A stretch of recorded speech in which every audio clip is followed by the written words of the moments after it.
Chapter 85. 3 days later, Qingming received the notification of his promotion to Chunin. After going to the Hokage building to complete the registration, he received 2 sets of Konoha Chunin standard vests. From then on, he was a true Chunin. Walking out of the Hokage building, Qingming paused briefly, then suddenly muttered to himself, "Since I'm already out, I might as well visit the clan's library. I wonder if my application has been approved." As he walked, Qingming thought this to himself. As the saying goes, no rules, no standards. In the Uchiha clan, whether it's a ninja rank promotion, the awakening of the Sharingan, or the 2nd or 3rd evolution of the Sharingan, one can receive a free opportunity to enter the clan's library. During this time, one can read any books and scrolls within, but if one chooses to take something away, only one item can be taken. Coincidentally, Qingming had just been promoted to Chunin, had awakened his Sharingan, and had recently evolved it to 2 Tomoe. Thus, theoretically, he could take 3 books or scrolls from the library. Therefore, his application should not have any problems. Sure enough, when Qingming arrived at the library to inquire, he was immediately informed that his application had been approved. So, Qingming wasted no more time and immediately requested to enter. The Uchiha ninja guarding the library did not refuse. After a thorough inspection of him, he was allowed to pass.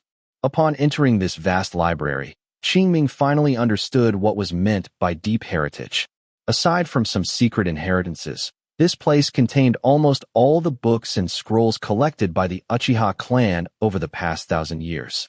If Qingming had been worried about not finding a suitable ninjutsu before, he wasn't worried at all now. With this much storage, wouldn't it be easy to find a few ninjutsu for chakra absorption or with a large attack range? However, facts prove that it was indeed not an easy task. Although there were many books here, they were not arranged in any particular order. Therefore, finding a ninjutsu with a specific function was not easy. Fortunately, Qingming had a clear goal, and with the aid of his Sharingan, he finally found what he wanted before the reading time ended. First was a ninjutsu for chakra absorption. Chakra absorption technique. That's right. It was that peculiar ninjutsu used by Oda Gakure's spy Akado Yoroi against Sasuke during the Chunin exams more than 10 years later. Qingming had initially thought it was a unique ninjutsu created by Orochimaru. He never expected to see it here. In that case, this so-called chakra absorption technique could not have been created by Orochimaru. This point can be seen from the ninjutsu itself. Firstly, the flaws of this ninjutsu are simply too great. Among them, the biggest problem is the slow speed of chakra absorption. Take the battle between Akado Yoroi and Sasuke, for example. At that time, Sasuke had already been half dead from the cursed seal and had just gone through a rather intense battle. But even under such circumstances, Akado Yoroi was still unable to drain the opponent's chakra in a short period, and was even counter-killed in the end. This was simply too weak. Thus, coupled with the prerequisite of requiring physical contact to activate, this technique completely became a tasteless skill. Aside from bullying weaker opponents, it had little practical value. If I can already touch you and control you for a period, why would I need to absorb chakra? Wouldn't it be better to just finish you off with one strike? How could Orochimaru, with his pursuit of perfection, create a ninjutsu with such major flaws? Even if he did create it, he would probably put a lot of effort into improving it, instead of just leaving it as it was. Qingming estimated that Orochimaru probably just stumbled upon this technique, studied it for a bit, and then casually tossed it to Akado Yoroi, who then treated it as a treasure. But it must be said, this technique could indeed be considered a treasure to him. Nothing else, this technique has a complete framework and a very high concept. And this means that he can continuously raise the upper limit of this technique by increasing its proficiency, thereby achieving effects that even its creators could not imagine. Just like mind reflection technique. The original intention behind the creation of this technique was merely to help the ninja of the Uchiha clan awaken their Sharingan. But as he continuously upgraded it, it can now play a significant role in the evolution of the Sharingan, which is probably something those creators never expected. Therefore, it's not a problem if chakra absorption technique has flaws. As long as he continuously upgrades its level, those flaws will gradually disappear. At that time, He might be able to use this technique to forcibly plunder the chakra of a tailed beast, thereby realizing the creator's dream. That's right. The original intention behind the creation of this technique was to convert the chakra of a tailed beast for one's own use. It was precisely because of this that Qingming said this technique had a very high concept. Unfortunately, the ninjutsu's effect was far below expectations, eventually becoming a tasteless skill. Pulling his thoughts back, Qingming looked at the second book. It did not record any ninjutsu, but rather some insights on developing a second chakra nature. Yes, Qingming planned to begin developing a second chakra nature once fire really SS. Phoenix Saj fire technique was perfected, and he had already decided on the target. Wind really SS. For this, he even reserved his third choice for a Wind really SS ninjutsu, named Wind really SS. Great breakthrough. Although this was only a C-rank ninjutsu, its power was strongly correlated with the amount of chakra input. As long as the user's ability was strong enough, its coverage could reach several hundred to 1,000 square meters, and its power was not to be underestimated. Thus, it would compensate for his shortcoming of lacking wide-range attack methods. That's right, Qingming did not find the anticipated Fire really SS. Great Fire and Initialization and Fire really SS. Great Fire Destruction in the library.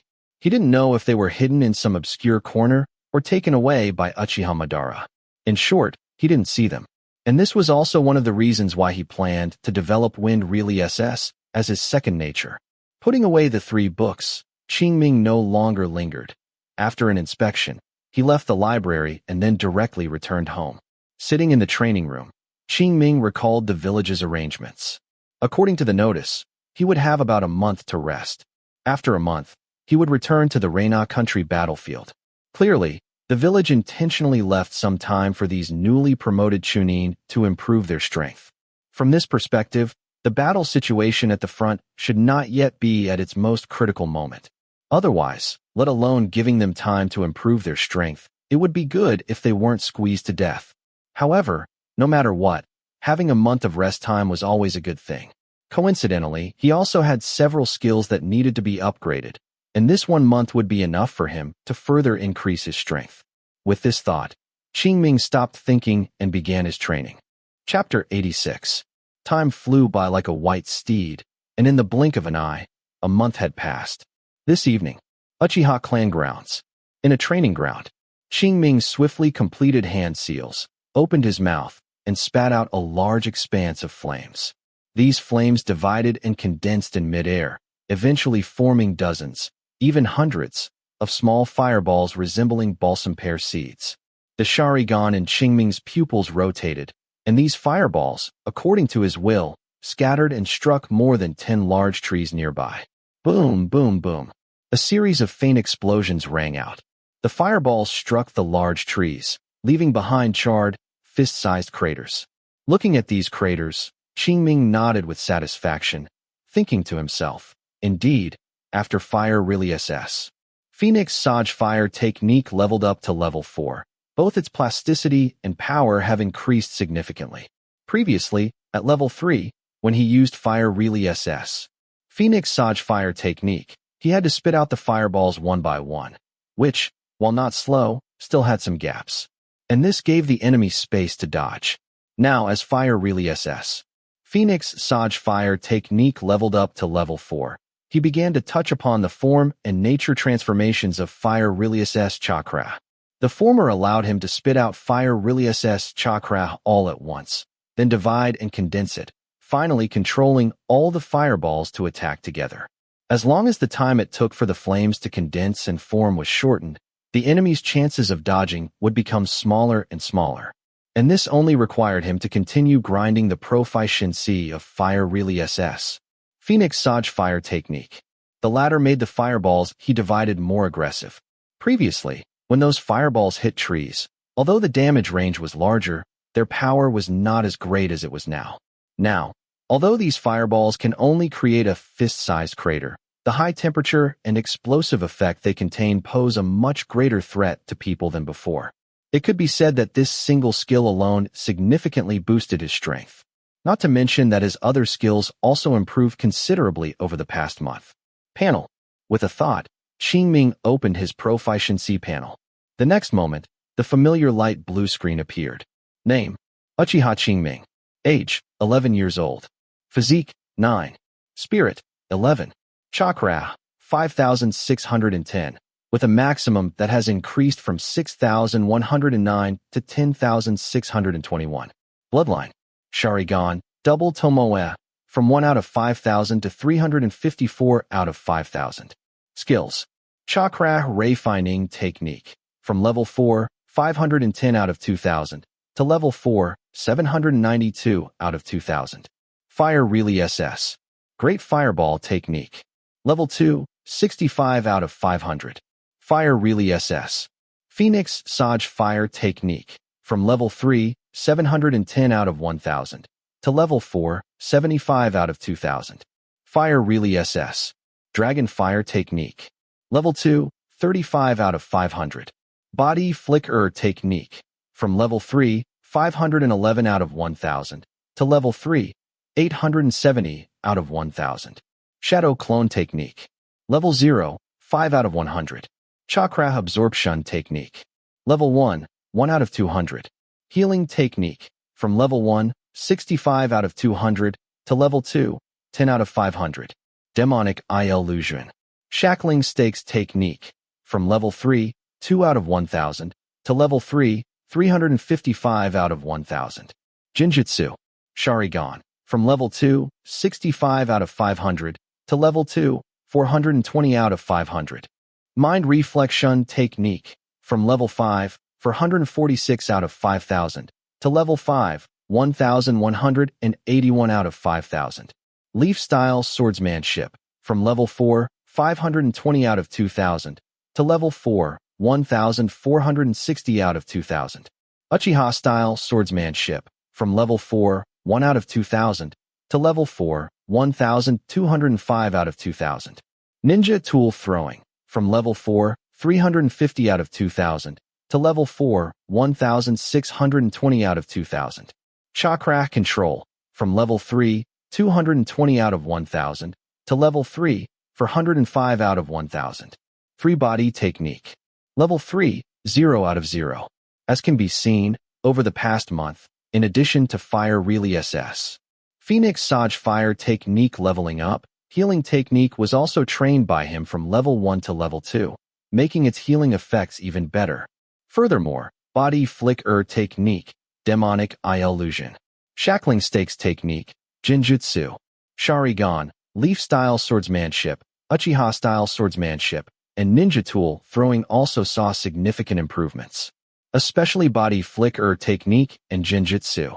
Sharingan, one reached level 3, 870 out of 1,000 in Proficiency, and the other reached level 2, 420 out of 500, both just a step away from leveling up. Unfortunately, he would be departing next year to return to the Reina country battlefield. Otherwise, his strength could have improved even further. Shaking his head inwardly, Qingming turned his gaze to the two swordsmanship styles. After a month of practice, their proficiency had both increased considerably. Unfortunately, they still hadn't advanced. This meant that even if he wanted to accelerate the evolution of his Sharingan, he couldn't. Thinking of the Sharingan's evolution, Qingming looked at the bloodline column. Sharingan, double Tomoe, 354 out of 5,000. At this rate, his Sharingan would take at least another 15 months to evolve into 3 Tomoe Sharingan. This was something he absolutely could not accept. Fortunately, he had already learned Chakra Absorption Technique. Once he returned to the battlefield, he would seize opportunities to find some enemies and extract their chakra to replenish his own, thus increasing the amount of chakra he could use. At that time, by dedicating all this chakra to the practice of mind reflection technique, the evolution speed of his Sharingan would naturally accelerate. Additionally, Leaf-style swordsmanship and Uchiha-style swordsmanship, although not yet broken through, were not far from doing so. Once they broke through, they would further boost his physique attribute, increasing the daily usable chakra amount, and his Sharingan's evolution speed would become even faster. Unfortunately, his mind reflection technique and chakra refining technique showed no hope of advancing in the short term. Otherwise, this speed would be even faster. Forget it, greed knows no bounds. It's better to take it one step at a time. Muttering to himself, Qingming closed the panel and continued practicing Fire Really SS, Phoenix Sage Fire technique, as well as several other ninjutsu and jinjutsu. He didn't return home until the sun had set. After eating a little something to fill his stomach, he immediately resumed his cultivation. Over the past month, this had been his basic routine. Aside from eating, sleeping, and resting, all other time was spent cultivating. During the day, he practiced ninjutsu, jinjutsu, and swordsmanship at the training ground, while at night, he improved his Sharingan's evolution at home and accumulated chakra for the next day's training. In short, he was never idle. Although his life was somewhat monotonous, it was extremely fulfilling. In the blink of an eye, several hours passed. It was late night. In the training room, Qingming opened his eyes, yawned, then opened the panel and glanced at the amount of chakra displayed, 9,106 points.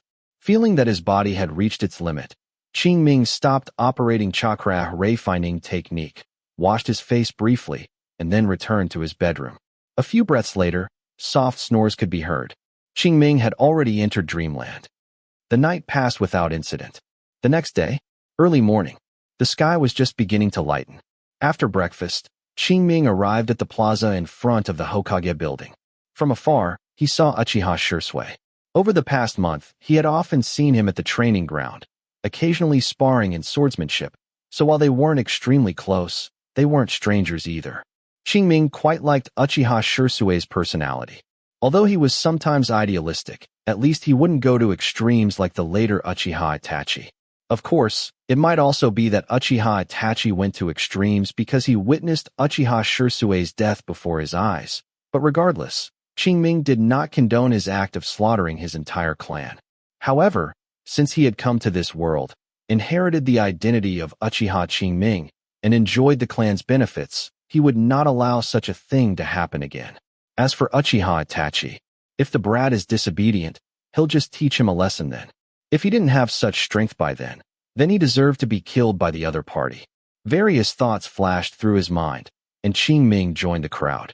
Next, they would all depart for the Reina country battlefield. Chapter 87. After waiting for about half an hour, once everyone had arrived, a Konoha Jonin stepped forward.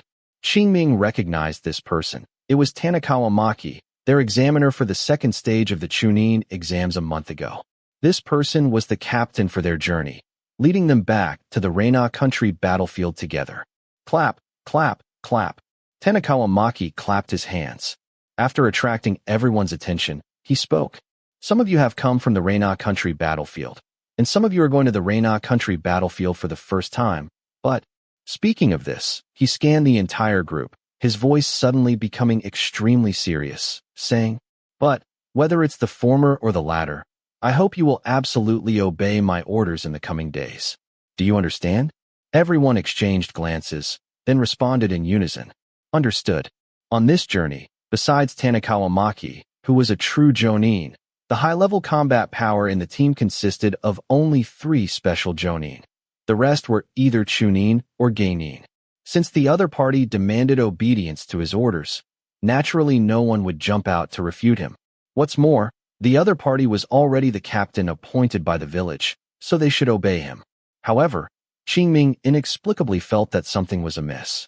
It seemed that something he didn't know about had happened behind the scenes, causing Konoha to be somewhat vigilant. Otherwise, Tanikawa Maki wouldn't be so serious. In fact, that was indeed the case. Over the past half-month, teams departing from Konoha village for various battlefields had been ambushed and attacked several times. Normally, when such things happen, the village should send more personnel or temporarily delay reinforcements until the hidden dangers are eliminated before proceeding. However, the war had progressed to a point where Konoha was somewhat understaffed, but the front lines could not lack people, so they could only grit their teeth and push through. It was precisely for this reason that Tanikawa Maki was so serious. Seeing that no one had any objections, Tanikawa Maki nodded, then said, "All right, let's go." With that, he took the lead and ran out of the village. The others, seeing this, immediately followed behind. Soon, the group left the village. At the same time, Root's headquarters. Inside Danzo's office, a knock on the door suddenly sounded. Knock, knock, knock. Hearing the sound, Danzo said without raising his head, "Come in." Creak. The door was pushed open, and a root ninja walked in, kneeling on one knee and saying, "Sir, Uchiha Qingming and Uchiha Shursui have departed." Oh. Hearing this, Danzo finally put down the documents in his hand, raised his head, and asked, "Is there an Uchiha Jonin accompanying them?" "No, sir." The root ninja below replied affirmatively. "Is that so?" Danzo murmured upon hearing this, tapping the table with his index finger. After a moment, he decisively ordered, "Immediately notify the Crying Rain squad to act. Everything must proceed strictly according to plan. No mistakes are allowed." "Yes, Lord Danzo." After responding, the root ninja below disappeared. Watching the disappearing figure, Danzo snorted coldly and muttered to himself, "Uchiha humph." Realizing that the journey might not be peaceful this time, Qingming reduced his training time along the way, always maintaining vigorous energy to deal with sudden incidents at any time. It proved that his caution was correct. After leaving the village, everything was normal during the first few days while they were still within the Land of Fire. But as soon as they entered the Land of Reina and hadn't gone far, they were attacked. It was none other than a group of Iwagakure ninja who attacked them. Although the entire process seemed like a chance encounter, Qingming keenly noticed the triumphant look of their really are people here in the eyes of the leading Iwagakure Jonin. Looking at their well-coordinated movements, it was clear they were prepared, knowing that someone would pass through here. So, the question arises, the path they took this time was different from before and very secluded. So how did the enemy know? There's an inside man. A thought suddenly popped into his mind, and Qingming immediately had a bad premonition. If there really was an inside man, then the inside man was either among them or had obtained relevant intelligence from the village's high command. But no matter which one, it meant that the enemy understood them far better than they understood the enemy. And the asymmetry in intelligence would inevitably put them in an extremely disadvantaged situation. In fact, that was indeed the case. After only a few minutes of combat, they had fallen into a disadvantageous position. Several people were already injured, and some genin had even been killed. Of course, this was not only due to the asymmetry in intelligence, but also because the enemy had set up an ambush first. In terms of strength, this group of Iwagakure ninja was not necessarily much stronger than them. After all, although this place was not Konoha's core defense perimeter, it was still within Konoha's defensive area, and the number of Iwagakure ninja that could be mobilized was limited. Therefore, the current situation was more due to them being caught off guard. Otherwise, they would not be so passive. In the midst of the chaos, Tanikawa Maki shouted to Qingming and Uchiha Shursui, "Qingming, you defend the left flank. Shursui, you watch out for the enemies on the right side." After speaking, without waiting for their response, he shouted loudly, "Everyone, follow me to break through." Qingming had originally intended to observe the situation and hold back for a bit. Unexpectedly, Tanikawa Maki directly assigned him such a difficult task. After a slight hesitation, Qingming ultimately chose to obey the other party's command. He had already seen that while the Iwagakure ninja present were all quite strong, they were still a step below him. This level of strength posed no significant threat to him. Therefore, putting in some effort was fine. The only thing to be wary of was the possible presence of an inside man. So when he made his move later, he should focus on defensive cover. With this thought, Qingming instantly disengaged from his current opponent, using the body flicker technique to arrive at the team's left flank. Then, he swiftly completed the hand seals and cast the ninjutsu. Fire Really SS. Phoenix Sage Fire Technique. A large amount of flames was spewed out by him, then rapidly divided and condensed, turning into dense fireballs. These fireballs, controlled by him, scattered and smashed towards the Iwagakure ninja. At the very front, an Iwagakure ninja turned his head to dodge the fireball's attack, felt the scorching heat emanating from it, and immediately shouted loudly, "Everyone, be careful." The others, hearing this, all felt a chill in their hearts and quickly dodged the incoming fireballs. The fireballs, like phoenix flower seeds, flew across the sky, instantly disrupting the Iwagakure ninja's offensive rhythm. Qingming's side was like this, and Uchiha Shursui's side was no less impressive.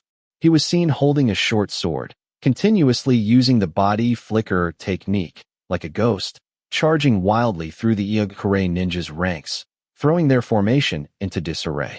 And taking advantage of this opportunity, Tanikawa Maki, while fending off the enemy Jonin's attacks, led the team in a breakthrough.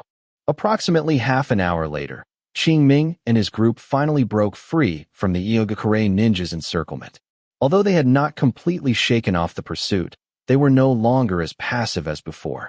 After a short rest, Tanikawa Maki tallied the casualties. After determining that they could not defeat the enemy, he reorganized the entire team. He had one special Jonin lead the team to continue forward, while he himself, along with 2 other special Jonin and 8 Chunin, stayed behind to hold off the enemy. Without any surprise, Qingming and Uchiha Shisui were among these 8 people. Having personally witnessed Qingming and Uchiha Shisui's final battle in the Chunin exams, Tanikawa Maki understood their strength very well, knowing that their combat power far exceeded that of ordinary Chunin, so he naturally kept them behind. Qingming and Uchiha Shisui had nothing to say about this. Conveniently, Qingming also wanted to figure out how the enemy had obtained their travel route. For some reason, Qingming had a faint feeling that this matter was not as simple as he had initially predicted. If he didn't figure these things out, he wouldn't be able to sleep soundly later. Chapter 88. Drizzling rain fell from the sky, hitting the leaves in the forest, gathering together, and dropping to the ground, making a pattering sound. The Iwagakure group was hurrying along. Suddenly, the person in front stopped, looked down at his feet, and then, seized by terror, shouted sharply, "Retreat quickly!" As he spoke, he was already retreating backward. The others, though they didn't understand why, immediately retreated backward. Just then, a series of explosions suddenly rang out. In front, several crimson fireballs soared, and the high-temperature flames instantly evaporated the surrounding rainwater, igniting many trees. "It's exploding tags," an Iwagakure shouted. The next moment, strong winds coupled with rolling heat waves struck, making it almost impossible for them to open their eyes. Just then, dozens of kunai flew out from the shadows, directly striking the Iwagakure team. "Be careful," the leading Iwagakure shouted, drawing his kunai and continuously waving it to block the incoming kunai. The other Iwagakure, seeing this, followed suit, blocking attacks from all directions. It must be said that these Iwagakure had good combat training. Although they were caught off guard, they quickly stabilized their formation, and no one died as a result. In fact, only a few were injured, and their injuries were not severe. Since the first wave of attack didn't work, Tanikawa Maki decisively gave up on the idea of a head-on confrontation and issued the command to execute Plan B. Plan B was essentially guerrilla warfare, dragging the Iwagakure into this forest to allow the other team to quickly move away from the battlefield. As long as they created a little distance, the Iwagakure wouldn't dare to pursue. After all, this was Konoha's defense zone, and rash pursuit would be too risky. In fact, the Iwagakure wouldn't even dare to engage them for too long here. Once Konoha's reinforcements arrived, they would be encircled. It was precisely for this reason that Tanikawa Maki dared to bring only a few people to intercept the Iwagakure. Several whistles of varying lengths sounded in the forest. Qingming carefully distinguished them for a moment and understood their meaning. "Plan B, huh?" After a moment of contemplation, Qingming murmured, "All right." Since learning the Chakra absorption technique, he hadn't formally practiced it, and now that he had such an opportunity, he naturally wanted to test it out. Thinking this, Qingming left his original position.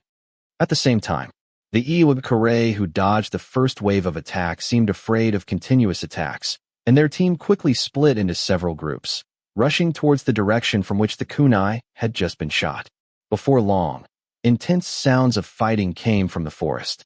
On Qingming's side, 3 Iwagakure Chunin also arrived.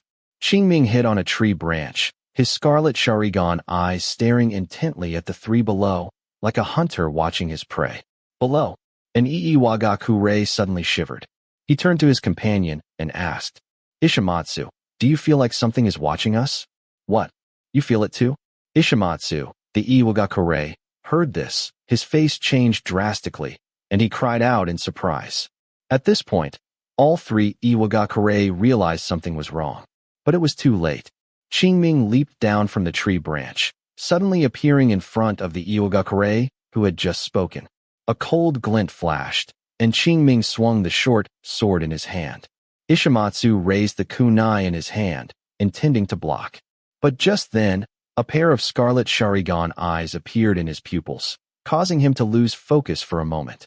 The next moment, the short sword cut across his chest, leaving a wound so deep that the bone was visible. In just an instant, this Iwagakure Chunin lost his combat capability. Ishimatsu, the Iwagakure who had just asked the question, shouted out when he saw this scene. At the same time, he also threw the kunai in his hand, hoping to stop Qingming from delivering a finishing blow. However, Qingming had no intention of delivering a finishing blow. He flashed, avoiding the kunai, and then rushed towards another Iwagakure. The distance was too close, so the person could only swing his kunai to block. For a moment, the clanging sounds were incessant. The Iwagakure who had just thrown the kunai finally reacted, pulled out another kunai, and attacked Qingming in coordination with his teammate. However, Qingming's strength was not something these two ordinary Chunin could compare to. Konoha-style swordsmanship plus Uchiha-style swordsmanship, combined with the double Tomoe Sharingan, Qingming gained the absolute upper hand in a short time. Drops of cold sweat mixed with rain slid down the faces of the two Iwagakure. Finally, after another failed counterattack, an Iwagakure suddenly pulled back, put away his kunai, and began to form hand seals, seemingly preparing to use some ninjutsu. But Qingming's reaction was incredibly fast. The moment the opponent broke free, he found an opportunity, and the hypnotic ability of his Sharingan activated. The Iwagakure who was fighting him paused, and the next moment, Qingming pierced his right arm with his short sword. Then he kicked him away, sending him crashing heavily into a tree trunk not far away. A mouthful of blood spurted from the Iwagakure's mouth. He ignored the pain in his body and struggled to stand up. But just then, 3 more kunai were thrown by Qingming, precisely piercing his other arm and both thighs. Intense pain struck, finally causing this Iwagakure to lose his combat ability. At this time, the Iwagakure who had disengaged from combat had just finished forming hand seals, and the ninjutsu had not yet been unleashed. While he was momentarily distracted, Qingming had already charged over with his sword. Seeing this, the Iwagakure quickly composed himself, slammed his palm on the ground, and unleashed ninjutsu. Earth Really SS. Swamp of the Underworld. The next moment, the ground beneath Qingming's feet softened, about to turn into a swamp. But his reaction speed was too fast, and with no one to restrain him, he had already left the covered area before the ninjutsu could fully take effect. Slash. The sound of a blade cutting through flesh and blood rang out. Qingming, holding his short sword, instantly sliced off a large chunk of flesh from the shoulder of the disengaged Iwagakure. If the opponent hadn't dodged quickly, this sword strike would have cut his neck. But he could avoid the first, but not the 15th. Originally, these two Iwagakure together were no match for him. Now that only one opponent remained, he was even less of a match. After just over a dozen moves, Qingming incapacitated the opponent's other arm. Then, his hands swiftly completed hand seals. A mass of chakra appeared in his right palm, and Qingming pressed it against the back of the opponent's head. The next moment, an endless stream of chakra overflowed from the opponent's body, passed through the chakra point in his right palm, and surged into his body. That's right. What Qingming was performing was the chakra absorption technique. 1 second, 2 seconds, 3 seconds. About 20 seconds later, Qingming released his hand, and the Iwagakure in front of him slumped softly to the ground. Qingming opened his panel and glanced at it. His chakra had increased by approximately 1,000 points. Comparing this to the process of extracting chakra just now, Qingming roughly understood the effect of the level 1 chakra absorption technique. It could extract about 100 points of chakra from the enemy's body per second, converting half of it into his own chakra. Although the loss was a bit severe, even a mosquito's leg is still meat, and Qingming didn't mind. What's more, as the chakra absorption technique continued to level up, these drawbacks could all be optimized one by one, which was not a big deal. Chapter 89. Recalling his thoughts, Qingming picked up the short sword beside him and swung it down, easily slitting the throat of the Iagakure ninja in front of him. Actually, to maximize the effect, he shouldn't have killed the opponent directly. Instead, he should have imprisoned them, made them continuously refine chakra, and then extracted it at regular intervals, thus continuously obtaining chakra. But the current situation clearly didn't allow him to do that. Moreover, he currently had no good means to control the opponent. Given this, Qingming could only reluctantly eliminate the opponent. Withdrawing his gaze, Qingming looked at the Iagakure ninja whose limbs he had pierced, and without any hesitation, walked straight towards him. On the way, he formed hand seals again, casting the Chakra Absorption technique, and his right hand was once again enveloped in a layer of chakra. What are you going to do? Before Qingming could even get close, the Iagakure ninja cried out in terror. Clearly, the opponent had seen what he had just done, but Qingming didn't care. His figure flickered, and he appeared in front of him, grabbing his face. The next moment, an endless stream of chakra overflowed from the opponent's body, flowing through his right hand and into his own body. This person had a little more remaining chakra, and Qingming absorbed for nearly 30 seconds until he completely drained the chakra from his body, and he gained over 1,000 points of chakra. Without wasting time, Qingming exerted a little force with both hands, and then he heard a crack as he twisted the Iagakure ninja's neck. Qingming stood up and came to the third person, the one he had cut down first, who had already fallen into a coma due to the injury to his chest. This saved Qingming a lot of trouble. Stepping over the pool of blood beneath his feet, Qingming placed his hand on the opponent's back and spent nearly 20 seconds draining his chakra. And without the chakra sustaining his life, this person lost his vitality within a few breaths. By then, Qingming had dealt with 3 enemies, and after deducting the chakra consumed, he had a net gain of over 3,000 points of chakra. And this chakra was enough for him to cast the mind reflection technique 18 times or more, which, converted into Sharingan evolution progress, was 6 points. If he accumulated 4 more points, that would catch up to a day's progress. In other words, it would advance the time for his Sharingan to evolve into a 3-tomoe by 1 day. Although it was only 1 day, don't forget, Qingming only absorbed the chakra of 3 ordinary chunin this time. If the number of targets were greater, or their rank higher, he would undoubtedly absorb more chakra, thus saving more time. Not only that, but his chakra absorption technique is currently only level 1, and the loss during chakra conversion is close to 50%. If he became more proficient and the loss decreased, the chakra he could obtain would also increase, which would undoubtedly further accelerate the evolution speed of his Sharingan. Furthermore, the chakra consumed during combat was not wasted. It was all converted into proficiency for other skills.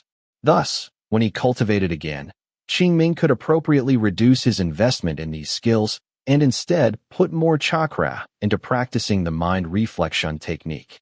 In this way, the evolution speed of his Sharingan would be further accelerated.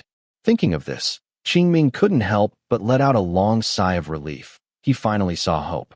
Whoosh, whoosh, whoosh. Just then, several kunai suddenly shot from the side. Catching this with his peripheral vision, the Sharingan in Qingming's pupils rotated rapidly, and his entire body, like a cannonball, pushed off the ground and sprang out. However, as soon as he landed, several more kunai shot towards him. The firing angles of these kunai were extremely tricky, perfectly at the edge of his vision, and even if he swung his sword to block, he couldn't completely fend them off. Left with no choice, Qingming could only dodge again. However, what awaited him was another sneak attack from several kunai. Qingming had to continue dodging. Just like that, after 5 consecutive times, Qingming finally found an opportunity to counterattack. Thump, thump, thump. Using a large tree to block some kunai, Qingming swung the short sword in his hand and knocked down the remaining kunai. Then, he stuck the short sword into the ground, quickly completed hand seals with both hands, and unleashed a fire really SS. Great fireball technique towards the direction from which the kunai had come. A giant fireball, carrying rolling heat waves, smashed towards the bushes. Suddenly, a figure darted out from within. Seeing this, Qingming immediately pulled out several shuriken and threw them at the opponent. However, This person's reaction speed was extremely fast. Seeing the shuriken coming, he immediately swung the kunai in his hand, knocking away the shuriken that blocked his path. Then, with a flash, he dodged behind a large tree, avoiding the attacks of the remaining shuriken. Qingming had originally intended to continue his assault, but just then, behind the kunai he had previously dodged, fine, almost imperceptible steel wires appeared. Immediately, the place where he stood was like a cage, covered by a large net woven from steel wires. Moreover, this large net was rapidly shrinking. If it were an ordinary person, they might indeed have fallen into the trap, but Qingming had the Sharingan. Although the situation was urgent earlier, he still relied on the powerful insight of his Sharingan to discover the clues behind those kunai. Therefore, he had long anticipated all of this. Given this, it was impossible for him to be caught. He twisted his body like a gymnast, avoiding contact with all the steel wires, and slipped out before they closed in. The long-prepared attack missed, and the person in the shadows paused their assault. Suddenly, the field fell silent. Qingming looked around, and after a long while he spoke. "Come out. If you want to kill me, just hiding in the shadows isn't enough." Tap, tap, tap. A faint sound of footsteps came. Two figures emerged from the shadows. Qingming looked in the direction of the sound, his brow furrowing slightly. Although these two individuals wore Iwagakure headbands and Iwagakure Chunin uniforms, their aura was completely different from other Iwagakure ninja. Iwagakure Onbu. This thought popped into Qingming's mind, but he quickly dismissed it. No other reason. Even an Iwagakure Onbu ninja shouldn't have such a unique aura. In Qingming's perception, these two people were like dead individuals, without a trace of vitality as living beings. If his Sharingan hadn't clearly told him that these two were indeed alive, Qingming would have thought they were corpses being manipulated. Then, what kind of ninja would have this kind of aura? Qingming pondered in his mind. Suddenly, he thought of one person, Danzo. It wasn't that Danzo himself had this kind of death aura, but rather that the root ninja he led had a similar aura. He remembered that when the final round of the Chunin exams ended, he sensed the malice Danzo exuded and glanced in his direction. It seemed that the figure beside him had a similar aura. It was just that at the time, to avoid attracting Danzo's attention, he didn't look much, quickly glancing away after a brief look. Now it seemed he had been wishful thinking. He didn't want to provoke trouble, but that didn't mean trouble wouldn't actively seek him out. Danzo. Qingming uttered these two words through gritted teeth. At the same time, he glanced at the two, trying to discern something from their expressions. However, it proved he was overthinking. The expressions of the two opponents never changed, even when they heard Danzo's name. But this only further confirmed his suspicion. Only the root ninja, who had eliminated themselves, could display such an aura. He just didn't know why the other party would target him. Was it just because he was a ninja of the Uchiha clan? Wait, perhaps it really was possible. Considering Danzo's prejudice against the Uchiha clan and his greed for the Sharingan, he might indeed try to eliminate him, this future star of the Uchiha clan. While he was pondering, the two root ninja launched their attack on him. Chapter 90. Clang. Clang, clang, clang. A series of metallic clashes rang out. Qingming swung his short sword, blocking over a dozen attacks from the two in an instant, but there was no joy on his face. Nothing else. The pressure they jointly put on him was much greater than the two Iwagakure ninja just now. During the battle, those two Iwagakure ninja would still consider their own safety. But these two in front of him were different. They not only disregarded their own safety, but even intentionally acted as human shields to create opportunities for their companions. This suicidal fighting style really left Qingming flustered. Under normal circumstances, Qingming could have risked injury to take out one person first, then deal with the other. But not now. Qingming glanced at the black and purple glowing kunai in their hands. If he wasn't mistaken, they should be laced with some kind of potent poison. In this situation, Qingming naturally dared not let the opponent injure him easily. So, he could only temporarily make do.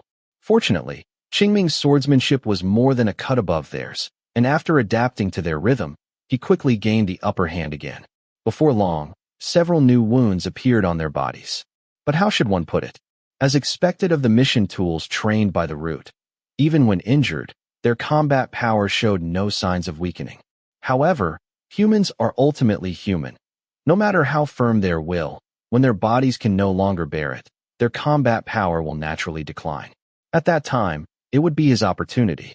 Therefore, Qingming was not in a hurry. He steadily wore down the opponent's health little by little. However, as time passed, Qingming suddenly realized that something seemed off. Logically speaking, his intention was very obvious. The two in front of him couldn't possibly fail to notice it. And with the modus operandi of root ninja, they would never accept a slow death. So, they would most likely fight back, and Qingming was prepared to deal with their counterattack. But the reality was, they acted as if their intelligence had been lowered, completely unaware of the danger, and just kept stalling for time with him. They were bleeding all over the ground, yet they still weren't in a hurry. Wait, blood. Qingming suddenly realized something and looked around. Unbeknownst to him, the surrounding ground was already covered in blood, and these bloodstains connected to form the faint shape of a sealing technique array. Qingming inwardly thought, "Not good," and then retreated swiftly. But just then, one root ninja suddenly stepped forward, desperately holding Qingming back, while the other began to form hand seals rapidly. His internal blood surged out from his wounds, forming dozens of blood-colored patterns on his body. Then, these blood patterns rapidly spread downwards, connecting to the fresh blood spilled on the nearby ground through his feet. Subsequently, these bloodstains wriggled and transformed into neat sealing technique formulas. Blood demon bar rise. A low shout came from the root ninja covered in blood patterns. The next moment, four blood-colored barriers suddenly rose, finally converging at the top to form a small barrier, approximately 20 meters long and wide, and 10 meters high. At this point, the root ninja who was desperately holding back Qingming suddenly retreated, dragging his heavily injured body, and creating some distance between them. Qingming did not pursue but observed the surrounding barrier carefully with his Sharingan. He had heard the name the opponent shouted just now. Blood demon barrier. So, where was the blood demon? As he was thinking this, Qingming saw the heavily injured root ninja suddenly plunge a kunai into his own heart, then expressionlessly pull it out. The next moment, blood gushed out, soaking his clothes and turning him into a blood-soaked figure. Subsequently, the surrounding barriers seemed to sense something and subtly brightened a few shades. Qingming vigilantly watched the root ninja who had suddenly committed suicide, sensing that his aura was rapidly declining, and was wondering why the other party would do such a thing. The opponent's aura suddenly stabilized. Although it was not much different from a dying person, he was still not truly dead. A bad premonition arose in his heart. Qingming no longer hesitated. His figure flashed, and he appeared in front of the opponent, swinging his sword, instantly cutting off half of the opponent's neck. Severely wounded, the root ninja in front of him fell straight to the ground. However, before Qingming could be happy, he found that the opponent's vitality still existed. Looking closely, he saw the blood at the opponent's severed neck wriggle, actually healing this fatal injury. Could this be the so-called blood demon? Qingming's heart was filled with surprise and uncertainty as he swung two more swords. However, the result was the same as before. The injuries caused by these two swords also healed with a wriggle of blood. In fact, the speed was even a few points faster than before. Immune to physical attacks, then? Qingming composed himself, pondering the principle behind it. With a thought, he was about to unleash ninjutsu to attack.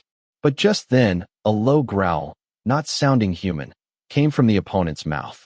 Then, his figure sprang up like lightning, and the kunai in his hand stabbed directly towards Qingming's chest. At the same time, the other root ninja also threw several shuriken, blocking Qingming's retreat while aiming at his various vital points. The Sharingan in Qingming's eyes spun rapidly, and he instantly swung several swords, blocking all attacks. But this was just the beginning. In the time that followed, the distant root ninja used the blood-soaked figure as a shield, continuously launching attacks. The blood-soaked figure had been killed by Qingming countless times, yet it was still lively. Qingming tried several times to use Fire Really SS to test whether the opponent could be immune to ninjutsu attacks, but he could never find an opportunity. It must be said that an infinitely resurrecting meat shield was truly too troublesome. It was only because Qingming's swordsmanship was excellent that the two opponents couldn't get close to him. Otherwise, he might have already suffered a heavy blow. Qingming also tried to control the blood-soaked figure with Jinjutsu. However, as the number of deaths increased, the opponent had almost lost all reason, only continuously attacking him. Qingming's Jinjutsu on the opponent was like a mud ox entering the sea. It had no effect whatsoever. Clearly, the root ninja were prepared for this. Left with no choice, Qingming could only focus on the other root ninja. Unfortunately, the opponent was slippery and wouldn't engage him head-on. Fortunately, with the help of his Sharingan, he was finally able to predict the opponent's movements and find an opportunity. Whoosh! Whoosh! Two swords severed the blood-soaked figure's throat and right hand. As if he had foreknowledge, Qingming dodged the other root ninja's direct kunai stab, then thrust forward, instantly closing in on the opponent. The hypnotic ability of the Sharingan activated, causing the opponent to fall into a brief trance. Seizing this opportunity, Qingming swung the short sword in his hand. Rip! The sound of a sharp blade cutting through flesh rang out. The chest of the root ninja in front of him was directly cut open by his sword, leaving a half-foot-long wound. The intense pain awakened the tranced root ninja. He was about to flash backward, but Qingming didn't want to miss this opportunity. He flipped his left hand, and a shuriken appeared in his palm. Whoosh! The shuriken flew out, accurately embedding itself in the opponent's throat. Chapter 91. With his throat cut open, the root ninja let out a series of ho-ho-ho sounds. However, he was also dedicated. Even on the verge of death, he managed to form a hand seal, transforming himself into a blood demon. After killing the entangle-up blood person again, Qingming witnessed this scene, and by then, it was too late to stop it. Fortunately, the situation wasn't too bad. After becoming a blood demon, although the opponent gained an immortal body, killing them a few times would completely clear their sanity. At that point, even if two blood demons attacked together, Qingming would not be afraid in the slightest. The problem now was how to break this barrier. That's right, even though the root ninja opposite had committed suicide, the barrier had not been dispelled. This led Qingming to some conjectures. Perhaps this so-called blood demon barrier and these two blood demons were two sides of the same coin. Only by killing them could this barrier be broken. This wasn't a wild guess by Qingming. When the two blood demons were born, the surrounding blood-red barrier brightened a bit. Following this line of thought, would the death of a blood demon weaken the barrier? Thinking and doing, Qingming first killed the newly born blood demon several times, and after it lost its sanity, he sheathed his short sword. Then, he dodged the pounce of the two blood demons, rapidly completed hand seals, opened his mouth, and spewed out a large sheet of flames. These flames divided and condensed in the air, eventually forming hundreds of fist-sized fireballs. Go! Qingming let out a low cry, controlling all the fireballs to split into two parts, each smashing towards one of the blood demons. The blood demons did not know how to dodge and were hit directly by the fireballs. Accompanied by a series of explosions, both blood demons fell to the ground, and then their skin surfaces emitted a sizzle, sizzle, sizzle sound. That was the sound of blood repairing the wounds. Soon, the two blood demons stood up again, continuing to roar and attack Qingming, as if they had not been injured at all. But Qingming keenly noticed that the light of the surrounding barrier had dimmed somewhat. In other words, his guess was correct. Killing a blood demon could indeed weaken the barrier. It also proved that ninjutsu could harm these blood demons. Indeed, being immune to physical attacks was already absurd. If they could also be immune to ninjutsu damage, then even if the cost was high, they would have become famous long ago. Why would it be like this now, where Qingming had never even heard of it? However, through this incident, Qingming also gained a deeper understanding of the ninja world, realizing that some of his memories from his previous life could only be used as reference and not fully trusted. After all, that was just a corner of the real world. A mere root organization could produce such a bizarre barrier ninjutsu. Who knew what other ninja villages were hiding? It seems I still need to be more cautious in my future actions. Secretly admonishing himself, Qingming no longer conserved chakra, alternately using 3 fire releases ninjutsu, and quickly weakened the barrier to the point where it was almost invisible. Qingming flashed to a barrier, observed it for a moment, then formed another hand seal, unleashing his strongest single-target ninjutsu at the moment. Fire really SS. Great fireball technique. He spat out a fireball, which rapidly expanded, and finally smashed into the barrier. Crack. A crack appeared on the barrier. Then came the second, the third. Soon, the barrier in front of him was covered with dense cracks. Finally, accompanied by an almost imperceptible sound of breaking glass, the entire barrier transformed into scattered specks of light and disappeared into the air. Breathing fresh air again, Qingming felt a sense of relief. But just then, more than 10 kunai suddenly flew out from the forest, striking various parts of Qingming's body. Seeing this, Qingming's pupils slightly contracted, and he instantly drew his short sword, swinging it to deflect all incoming kunai. Then, he flashed and ran wildly to one side. However, before he could run far, his path was blocked by an Ilgakure ninja. At the same time, figures faintly appeared behind and on both sides. So I was surrounded after all, Qingming murmured.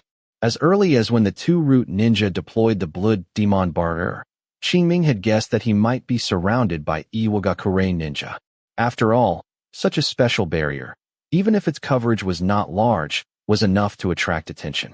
It was for this reason that he had just cast ninjutsu without reservation, breaking the barrier as quickly as possible to avoid being surrounded by Iwagakure ninja. Unfortunately, it was still one step too late. Since that's the case, I can only fight my way out. Having made up his mind, Qingming no longer hesitated and immediately charged at the Iwagakure ninja in front with his sword. Clang, clang, clang. Intense fighting sounds echoed through the forest.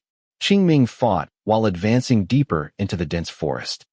2 hours later, second rendezvous point. Qingming finally met his teammates. According to the plan, after the interception mission was completed, there were 2 prearranged rendezvous points. However, when he painstakingly shook off the pursuit of the Iwagakure ninja and arrived at the first rendezvous point, apart from the 2 corpses of Iwagakure ninja, there were only some traces of battle. As for his teammates, none were seen.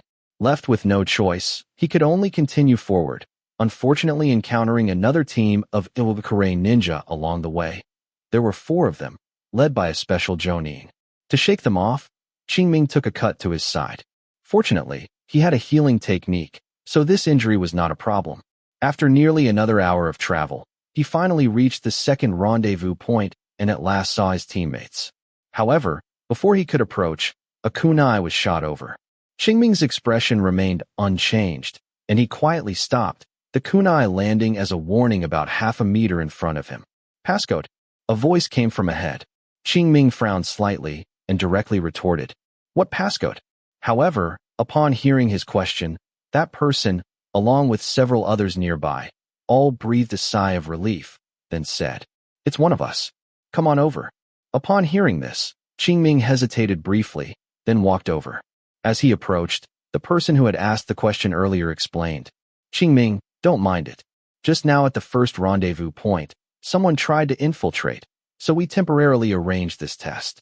Hearing the other party's explanation, Qingming finally understood how the battle traces at the first rendezvous point came about, and also understood the purpose of the other party asking for a passcode. Their operation was rushed this time, and they hadn't set any rendezvous passcodes at all. But outsiders wouldn't know that. So, if someone hesitated or answered irrelevant content when asked, there was definitely a problem. And one of their own, like Qingming, would directly ask. This way, they could initially distinguish between friend and foe. Afterward, verifying the identity would be relatively simple. After exchanging a few words and confirming their identities, Qingming went directly to Uchiha Shirsue's side. Chapter 92. Qingming, is something wrong? Seeing Qingming walk directly towards him, seemingly with something to say, Uchiha Shirsue immediately stood up and asked, Qingming nodded, pointed not far away, and said, "Over here." Seeing Qingming's behavior, Uchiha Shirsue knew that what he had to say was definitely not simple. Otherwise, he wouldn't have avoided the others. After thinking for a moment, he didn't refuse and followed Qingming over. The other people, seeing this, didn't probe too much. After all, everyone has their own secrets. Moreover, both of them were from the Uchiha clan, so they might be discussing something related to the Sharingan. Prying into it rashly could easily lead to trouble. However, they still kept a sliver of their attention on this side. Stopping by a large tree, Qingming turned to Uchiha Shisui and asked with a serious expression, "During the previous battle, did you encounter anything unusual?" Unusual? Uchiha Shisui's heart stirred at the words, but he still feigned confusion and asked, "What kind of unusual situation?" Qingming saw his momentary unnaturalness and immediately understood that he must have also been attacked by root ninja. However, although he had detected the anomaly, he chose to temporarily conceal it without understanding the underlying reason. It made sense. Since Danzo had made a move against him, there was no reason he would let go of Uchiha Shisui, an Uchiha ninja with even greater potential. Unfortunately, the opponent not only underestimated his strength, but also underestimated Uchiha Shisui's combat power. Shaking his head inwardly, Qingming reined in his thoughts and, without beating around the bush, asked directly, "Did someone also attack you?" Also, Uchiha Shisui noticed Qingming's wording, thought for a moment, and asked, "You were attacked too?" These words basically confirmed Qingming's previous guess. Understanding this, Qingming wasted no time and quickly recounted his previous encounter, including the incredibly bizarre blood demon barrier. After finishing, he looked at Uchiha Shisui and asked again, "What about you?" Uchiha Shisui hesitated slightly, then said, "I didn't encounter a blood demon barrier, but 2 people did attack me. Just like your situation, they were equally fearless of death."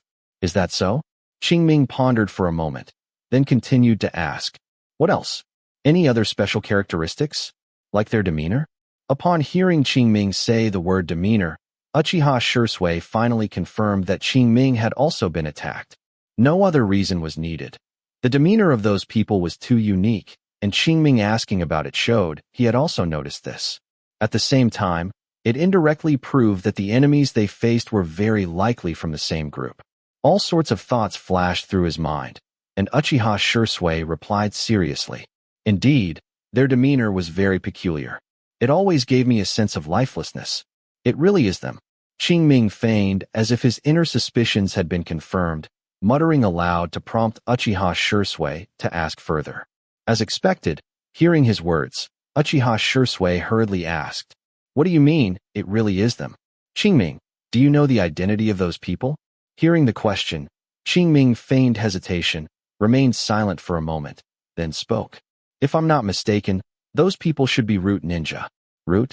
Uchiha Shisui seemed to hear this name for the first time and asked with a puzzled expression, "What is that?" "A training department of the Konoha Onbu." Qingming replied. "What?" Hearing this answer, Uchiha Shisui's voice rose a few octaves in surprise, immediately drawing the attention of the others in the distance. Uchiha Shisui suppressed the shock in his heart and waved to the others, signaling that everything was fine here. Once they had averted their gaze, he asked in disbelief, "Why would Onbu Ninja attack us? Is it the 3rd Hokage's intention?" "Perhaps." Although Qingming knew that this was 100% an order given by Danzo, it didn't prevent him from putting some blame on Hiruzen Sarutobi. Even though he prided himself on being righteous, if it weren't for his indulgence, Danzo wouldn't have been able to commit so many evil deeds. So, in Qingming's opinion, Hiruzen Sarutobi should bear at least half of Danzo's fault. And himself. Qingming thought of Uzumaki Naruto's future plight and Hyuga Hisashi of the Hyuga clan being forced to commit suicide, and couldn't help but shake his head. In any case, Qingming couldn't allow Uchiha Shisui to completely side with the other party. Hence, these ambiguous words. Of course, Qingming also didn't forget to expose Danzo. He only heard him say, "Root's direct leader is Danzo Shimura, and the order might have been given by him, bypassing the Hokage." "Danzo Shimura?" Uchiha Shisui, hearing this unfamiliar name, immediately asked, "Who is that?" "A high-ranking elder of the village, and a classmate of the 3rd Hokage." Qingming replied. Hearing this, Uchiha Shisui fell silent, then after a moment, asked again, "Then why did they attack us?" "Heh." Qingming chuckled twice, saying nothing, only pointing to his eyes. "Sharingan." Seeing Qingming's action, Uchiha Shisui murmured. Seeing him lost in thought, Qingming decided not to continue the conversation. Finally, he said in a warning tone, "In short, be careful from now on." There are many people eyeing these eyes. With that, he walked towards the few Konoha ninja not far away. Wait. Just then, Uchiha Shursui suddenly called out to him and asked with a serious expression, "How do you know all this?" Qingming merely smiled when he heard this, not answering his question. To be honest, Qingming also didn't know how to answer. Since that was the case, it was better to let the other party imagine. Anyway, as long as the other party investigated in this direction, they would eventually discover that everything he said was true. At that time, how he knew it would no longer be important. That's right. Qingming didn't expect Uchiha Shursui to believe his words immediately. The reason he told the other party these things was merely to plant a seed of distrust in his heart. This way, in the future, whether he dealt with the village's higher-ups or met Danzo, he would be more cautious. If he still had his Sharingan stolen by Danzo even then, it could only be said that he deserved it. However, Qingming estimated that Danzo wouldn't live to see that day. Given what the other party did today, he wouldn't give him that chance. Qingming had always been clear about grudges. Since the other party chose to make a move against him, he wouldn't be polite. Thinking this, Qingming returned to the group. After waiting for about another hour, during which no one else came, Tanakawa Maki announced the mission terminated and then led everyone to catch up with the main force. At this point, the interception battle officially ended. Konoha dispatched 1 Jonin, 2 special Jonin, and 8 Chunin, totaling 11 people. Ultimately, 6 survived, 1 special Jonin and 4 Chunin were killed in action, resulting in a 45% casualty rate, nearly half. Fortunately, Qingming survived once again. Chapter 93. Several days later. Konoha, Root's main camp base. Inside Danzo's office, a Root ninja knelt on one knee and reported, "Sir, the message has been confirmed. 2 days ago, Uchiha Qingming and Uchiha Shursui already arrived at the frontline camp. The Crying Rain squad's mission failed." As he spoke, he handed a mission report to Danzo. Danzo took the report, quickly scanned it, then threw it to the ground, cursing. Useless. What a bunch of useless people. For this mission to proceed smoothly, he had even used a spy who had been lurking for a long time. He had even started planning half a month in advance, leaking intelligence about some support squads within the village to Iwagakure to gain their trust. He never expected that at the critical moment, his subordinates would mess up. And those Iwagakure ninja are truly useless too. They couldn't even see such a good opportunity. Absolutely useless. The more he thought, the angrier Danzo became, finally slamming his fist on the table. Bang! A loud sound came from in front. The Root ninja remained in a half-kneeling posture, showing no reaction.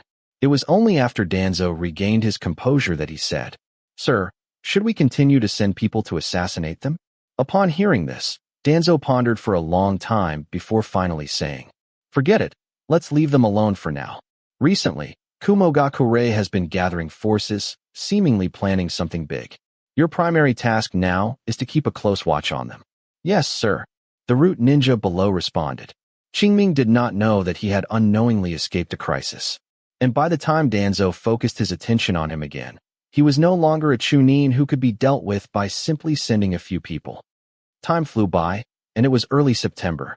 20 days had passed since he left the village, and it had been half a month since he arrived at the front lines. In this half a month, Qingming performed 1 patrol mission and 1 reinforcement mission, encountering almost no major dangers. Therefore, his training never stopped. And after these days of diligent training, several of his skills had improved significantly. First was body flicker technique. Its level directly increased from level 3, 870 out of 1000, to level 4, which is the perfected realm. At this time, to use body flicker technique, he only needed to simply form an unhand seal. Moreover, after casting the technique, his maximum speed was about 30% faster than at level 3.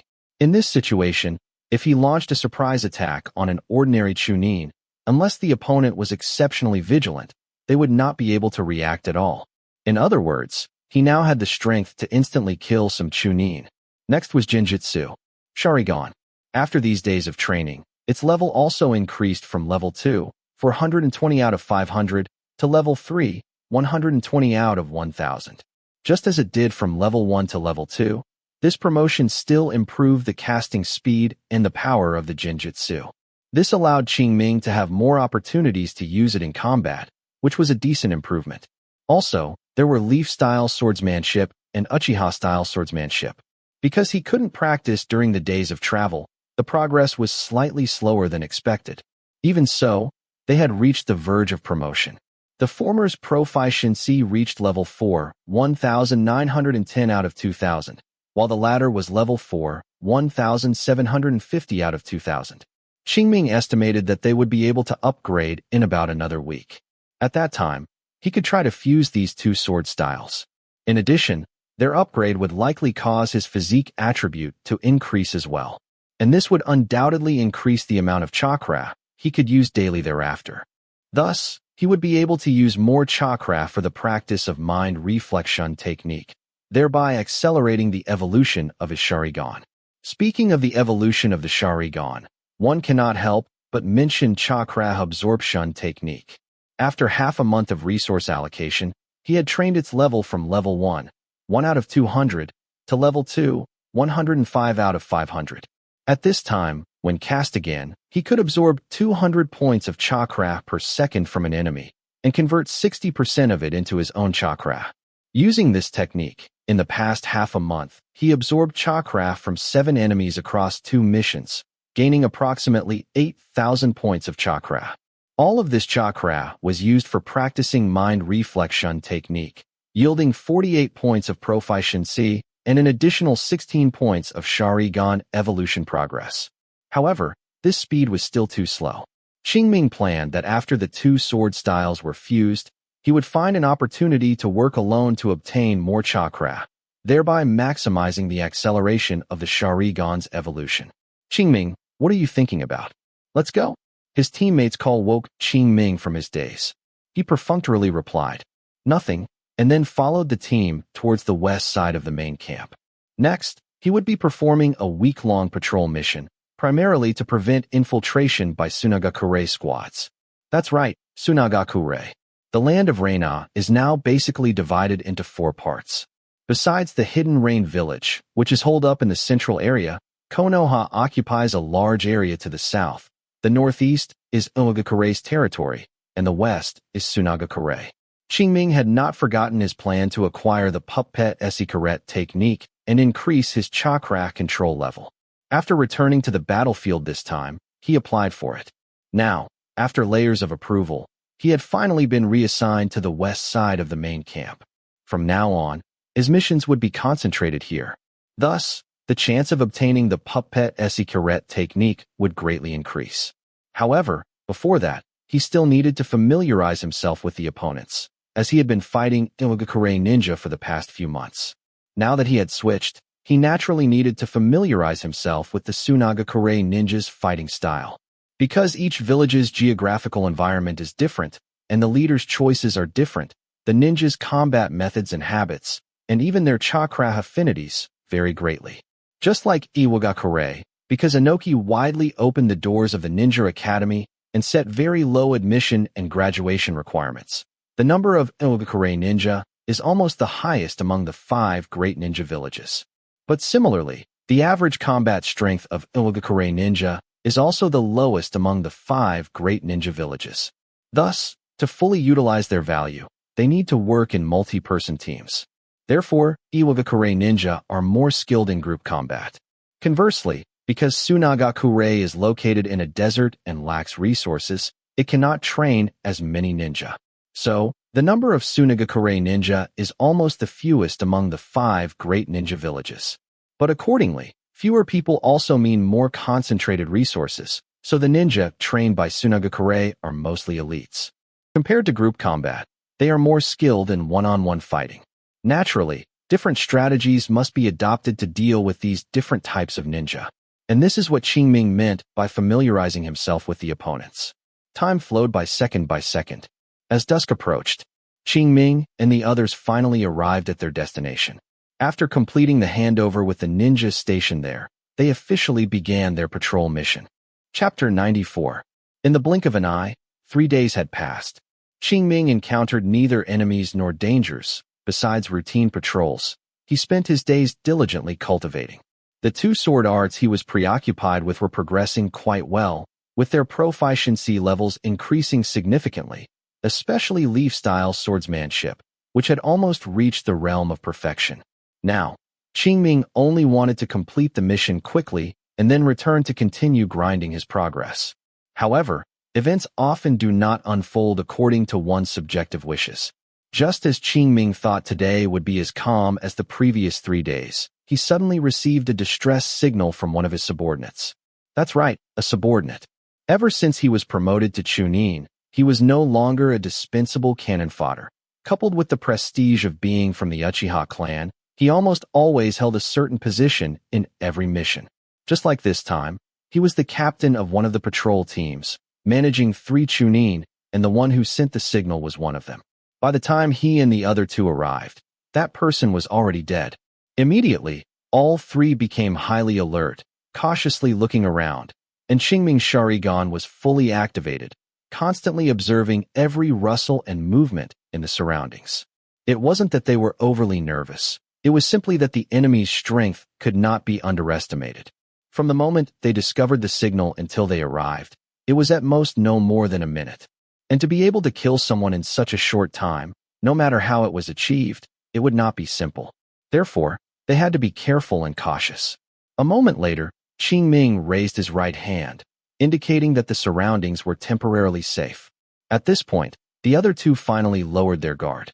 Qingming directly ordered, "Tarako, examine the body." "Yes, Captain." Upon hearing this, a Konoha ninja stepped forward and began to meticulously examine the body on the ground. A moment later, he stood up and said with a serious expression, "Captain, the one who killed Karaki was very likely a hidden San village puppet master." "Puppet master?" Upon hearing this, Qingming immediately became interested and motioned for him to continue. Seeing this, Tarako immediately explained, "Captain, look, the wounds on Karaki's body are very clean. Although a person can do it, there's no need." Qingming, of course, knew why there was no need. Because it was simply a thankless effort. If one could kill a person with a single strike, why would they waste more energy to make the wound like this? Qingming nodded, indicating that he understood, and motioned for the other party to continue. Unlike his initial arrival, Tarako had already performed several missions here and had dealt with Sunagakure more than once. In terms of understanding them, he was certainly more knowledgeable than this newcomer. Given this, Qingming naturally would not act arbitrarily. Receiving Qingming's signal, Tarako continued, "Such injuries are generally only caused by hidden San village puppets. And Captain, look here." As he spoke, Tarako pointed to the flesh on both sides of the body's wound, where faint signs of blackening could be seen. Tarako said, "There are toxins spreading around these wounds, and hidden San village puppet masters like to poison the weapons of their puppets. Furthermore, there are no other traces of people nearby. Therefore, I believe the enemy is most likely a puppet master, ambushing in the dark and controlling a puppet to attack the passing Karaki." After listening to Tarako's analysis, Qingming nodded, acknowledging his statement. After a brief thought, he ordered, "Tarako, continue searching the outer perimeter. Although the opponent can control puppets, their actual body shouldn't be hidden too far away. Search carefully and see if you can find their traces." "Understood, Captain." After responding, Tarako went to work. Next, Qingming looked at another subordinate who had not spoken and said, "Kamiho Yoichi, immediately notify the nearby teams and have them encircle from the outside. We must not let the enemy escape." Kamiho Yoichi did not say much upon hearing Qingming's words, only nodding silently. Then, he bit his right thumb, letting blood flow down his palm, then raised both hands and quickly formed the 5 hand seals of boar, dog, rooster, monkey, and ram, performing the summoning technique. Bang! As a cloud of chakra smoke dispersed, a summoning beast that looked strikingly like a parrot was summoned by him. "Yo, Yoichi, what do you want from me this time? I'm warning you, don't think I'll run errands for free this time, without the best." As soon as this parrot appeared, it began to chatter incessantly, only stopping when it saw Qingming's pair of crimson Sharingan. Kamiho Yoichi took the opportunity to inform the parrot of the situation here, and then had it transmit the information to the nearby teams. As if fearing a mistake, Kamiho Yoichi repeated it several times without tiring. However, the parrot merely flapped its wings impatiently and said, all right, stop talking, I've got it all. With that, it glanced weakly at Qingming, then flapped its wings and flew high into the sky. Watching the rapidly departing parrot, Qingming couldn't help but wonder if he should also get a summoning beast. However, ordinary summoning beasts seemed useless to him, and powerful ones were not something he could covet at present. Considering the situation where summoning beasts run away when in danger, Qingming felt it would be more convenient to wait until his Sharingan's evolution level increased, then directly control one with Genjutsu. In critical moments, it could even be used as a meat shield. Just as Qingming was lost in thought, Tarako's voice came again. Captain, I found something. Upon hearing this, Qingming used a body flicker technique and instantly appeared beside Tarako.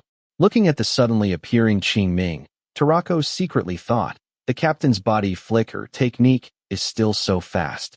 What did you find? Qingming didn't care what Tarako was thinking. After arriving, he immediately began to inquire.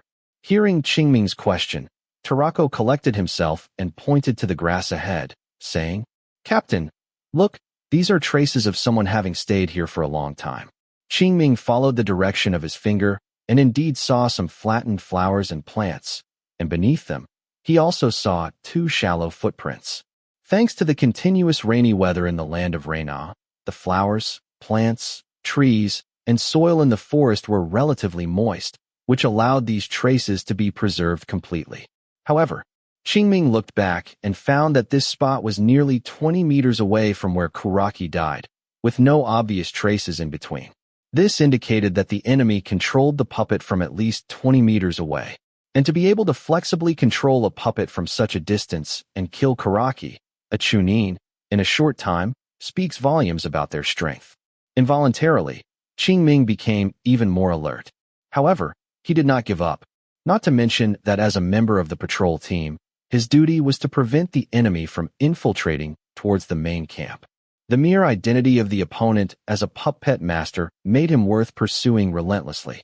Qingming opened his panel and glanced at his level 3, 530 out of 1000 chakra control, feeling that if he could get his hands on the puppet's ret jutsu early, it would also be a joyous occasion. Originally, he had planned to proceed slowly, but he never expected that after the rotation, the first Tsunagakure he encountered would be a puppet master, and seemingly a skilled one at that. Naturally, he had to seize the opportunity. Captain, there's more over here. Just as Qingming was deep in thought, Tarako's voice came again. Qingming quickly walked over and indeed found new traces. After careful identification, it could be confirmed that they were left by the person who had just left. Given this, Qingming no longer hesitated and immediately ordered Tarako and Kamiho Yoichi to continue searching forward. Chapter 95. Stop. In the forest, Tarako and Kamiho Yoichi were moving at high speed when they suddenly heard Qingming's warning and immediately stopped. Qingming surveyed his surroundings, his Sharingan becoming even more crimson. Whoosh, whoosh, whoosh. Suddenly, a faint sound of something cutting through the air came. Qingming's ears twitched, and he suddenly turned his head to look into the dense forest ahead on his right. The next moment, countless tiny steel needles flew out from the forest, moving at a speed that was beyond human capability. Watch out! Qingming let out a low cry, abruptly drew his short sword, and his Sharingan and his pupils spun rapidly, clearly seeing the incoming flying needles. Clink, clink, clink. A series of crisp metallic clashes rang out as Qingming brandished the short sword in his hand, blocking all the flying needles in front of him. Such extreme maneuvers were even a bit much for Qingming, who panted slightly, and the light from his Sharingan seemed to dim a bit. Clap, clap, clap. Just then, applause came from far away, drawing closer. Following that, a slightly playful voice rang out. As expected of the famous Sharingan, to be able to block all such attacks is truly enviable. Qingming looked in the direction of the voice and saw a giant spider, 2 meters long, carrying a 15 or 16-year-old young Tsunagakure ninja, emerge. Qingming's gaze swept over the young Tsunagakure ninja, glanced at the spider below, and then returned his gaze to the Tsunagakure ninja. He said indifferently, "Since you've heard of the Sharingan's fame, You should know that such simple tricks can't deceive these eyes of mine. Chia's expression froze upon hearing this. The playful look on his face vanished without a trace, and he stammered, "What do you mean?" "Haha." Qingming chuckled twice, ignoring the other party, and instead spoke directly to Tarako and Kamiho Yoichi behind him. "Be careful, both of these are puppets." That's right. Both the giant spider in front of them and the young Sunagakure ninja on its back were puppet creations. The reason they appeared in this manner was most likely to mislead them. Most people, upon seeing such a combination, after discovering the giant spider was a puppet, might instinctively assume the person on top was the puppeteer. But Qingming was different. Possessing the Sharingan, he could tell at a glance that there was no chakra within that guy's body at all. Thus, it was naturally impossible for him to be a real person. What? X2. At this moment, Tarako and Kamiho Yoichi were still shocked by what Qingming said. They scrutinized Chia, who looked like a real person no matter how they looked. However, after a careful sensing, they could indeed detect some anomalies, such as the aura of a living person being too faint. Being stared at like merchandise, Chia could no longer maintain his master-like demeanor and immediately prepared to control his puppets to attack. But someone was even faster than him. Fire really SS. Phoenix Saj fire technique. Qingming completed the hand seals at a speed imperceptible to the naked eye, opened his mouth, and exhaled a large burst of flames. These flames quickly separated and converged, forming hundreds of small fireballs. Immediately after, these fireballs, following Qingming's will, split into several streams, striking the 8 legs of the giant spider puppet and Chia above it. However, while Qingming's movements were fast, Chia's reaction was not slow either. Upon seeing the incoming fireballs, he controlled the spider puppet to dodge to the side. How should one put it? As expected of something with 8 legs, it ran fast. Even though Qingming used his most proficient ninjutsu and had the Sharingan to assist him, more than half of the fireballs still missed. And those fireballs that did hit did not strike vital points, causing extremely limited damage. Seeing this, Qingming was about to call Tarako and Kamiho Yoichi to join him. Unexpectedly, a dozen kunai suddenly shot out from the surrounding forest. After they dodged, they saw 3 Sunagakure Chunin emerge from the forest, subtly encircling them with the spider puppet in the center. "Captain?" Tarako spoke cautiously. Qingming knew what he wanted to ask, and with a glance, he replied, "They're all real people." With that, he made a gesture to the 2 of them. Before they could react, he used the body flicker technique, instantly appearing in front of one of the Sunagakure Chunin, swinging the short sword in his hand directly at the opponent's neck. If it were an ordinary Chunin, facing Qingming's sudden attack, they would at least be severely injured, if not instantly killed. But this Sunagakure Chunin reacted at the last moment, leaning back slightly to avoid the fatal blow. Then, he retaliated without hesitation, thrusting the kunai in his hand directly at Qingming's heart. Unfortunately, all of this was seen clearly by Qingming with his Sharingan. In fact, even before the opponent could raise his arm, just by seeing the muscles bulging on his arm, Qingming had already predicted his movements. Therefore, with just a simple sidestep, he avoided the opponent's counterattack. Not only that, because of the preemptive move, Qingming had the opportunity to use Genjutsu Sharingan while dodging. The opponent couldn't react in time, fell into the illusion on the spot, and was briefly disoriented. Seizing this opportunity, Qingming swung his short sword, instantly slitting the opponent's throat. All of this sounds long, but it actually happened in an instant. By the time the others reacted, Qingming had already dealt with his opponent. Suna. Seeing this, one of the Sunagakure Chunin cried out in pain, seemingly having some close relationship with the deceased. But Qingming paid no attention to that. He formed the unhand seal again, and the body flicker technique activated instantly, bringing him at an extremely fast speed in front of the Sunagakure ninja, who had cried out. However, with the previous lesson, the opponent's vigilance was already at its peak. Although Qingming's body flicker technique was fast, it was still far from instantaneous movement. Therefore, by the time he arrived in front of him and swung his short sword, the opponent had already raised his kunai. Clink! The kunai and short sword clashed, producing a crisp metallic sound. And this sound was like a switch, awakening everyone present. Immediately, everyone sprang into action. First were Tarako and Kamiho Yoichi. Without a word, they directly charged towards the giant spider puppet according to Qingming's instructions before he acted. Qingming's gesture earlier was very simple. He wanted them to first stall the opponent's puppeteer.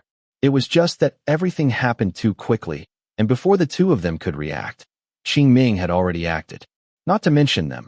Even Xie, who was not far away, had not expected Qingming to be so decisive and so strong. In just a blink of an eye, he had killed one of his subordinates, which was truly astonishing. Before, he had only heard that the Sharingan was very powerful, but he had never fought against a ninja of the Uchiha clan. Now it seemed that the rumors were indeed true. In reality, the opponent was overestimating the power of the Sharingan, at least overestimating the effectiveness of the two Tomoe Sharingan.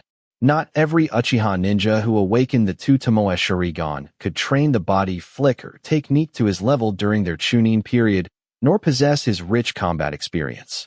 If one couldn't do these two things, even with a pair of two Tomoe Sharingan, it would be difficult to replicate his actions just now. Chapter 96. Ding.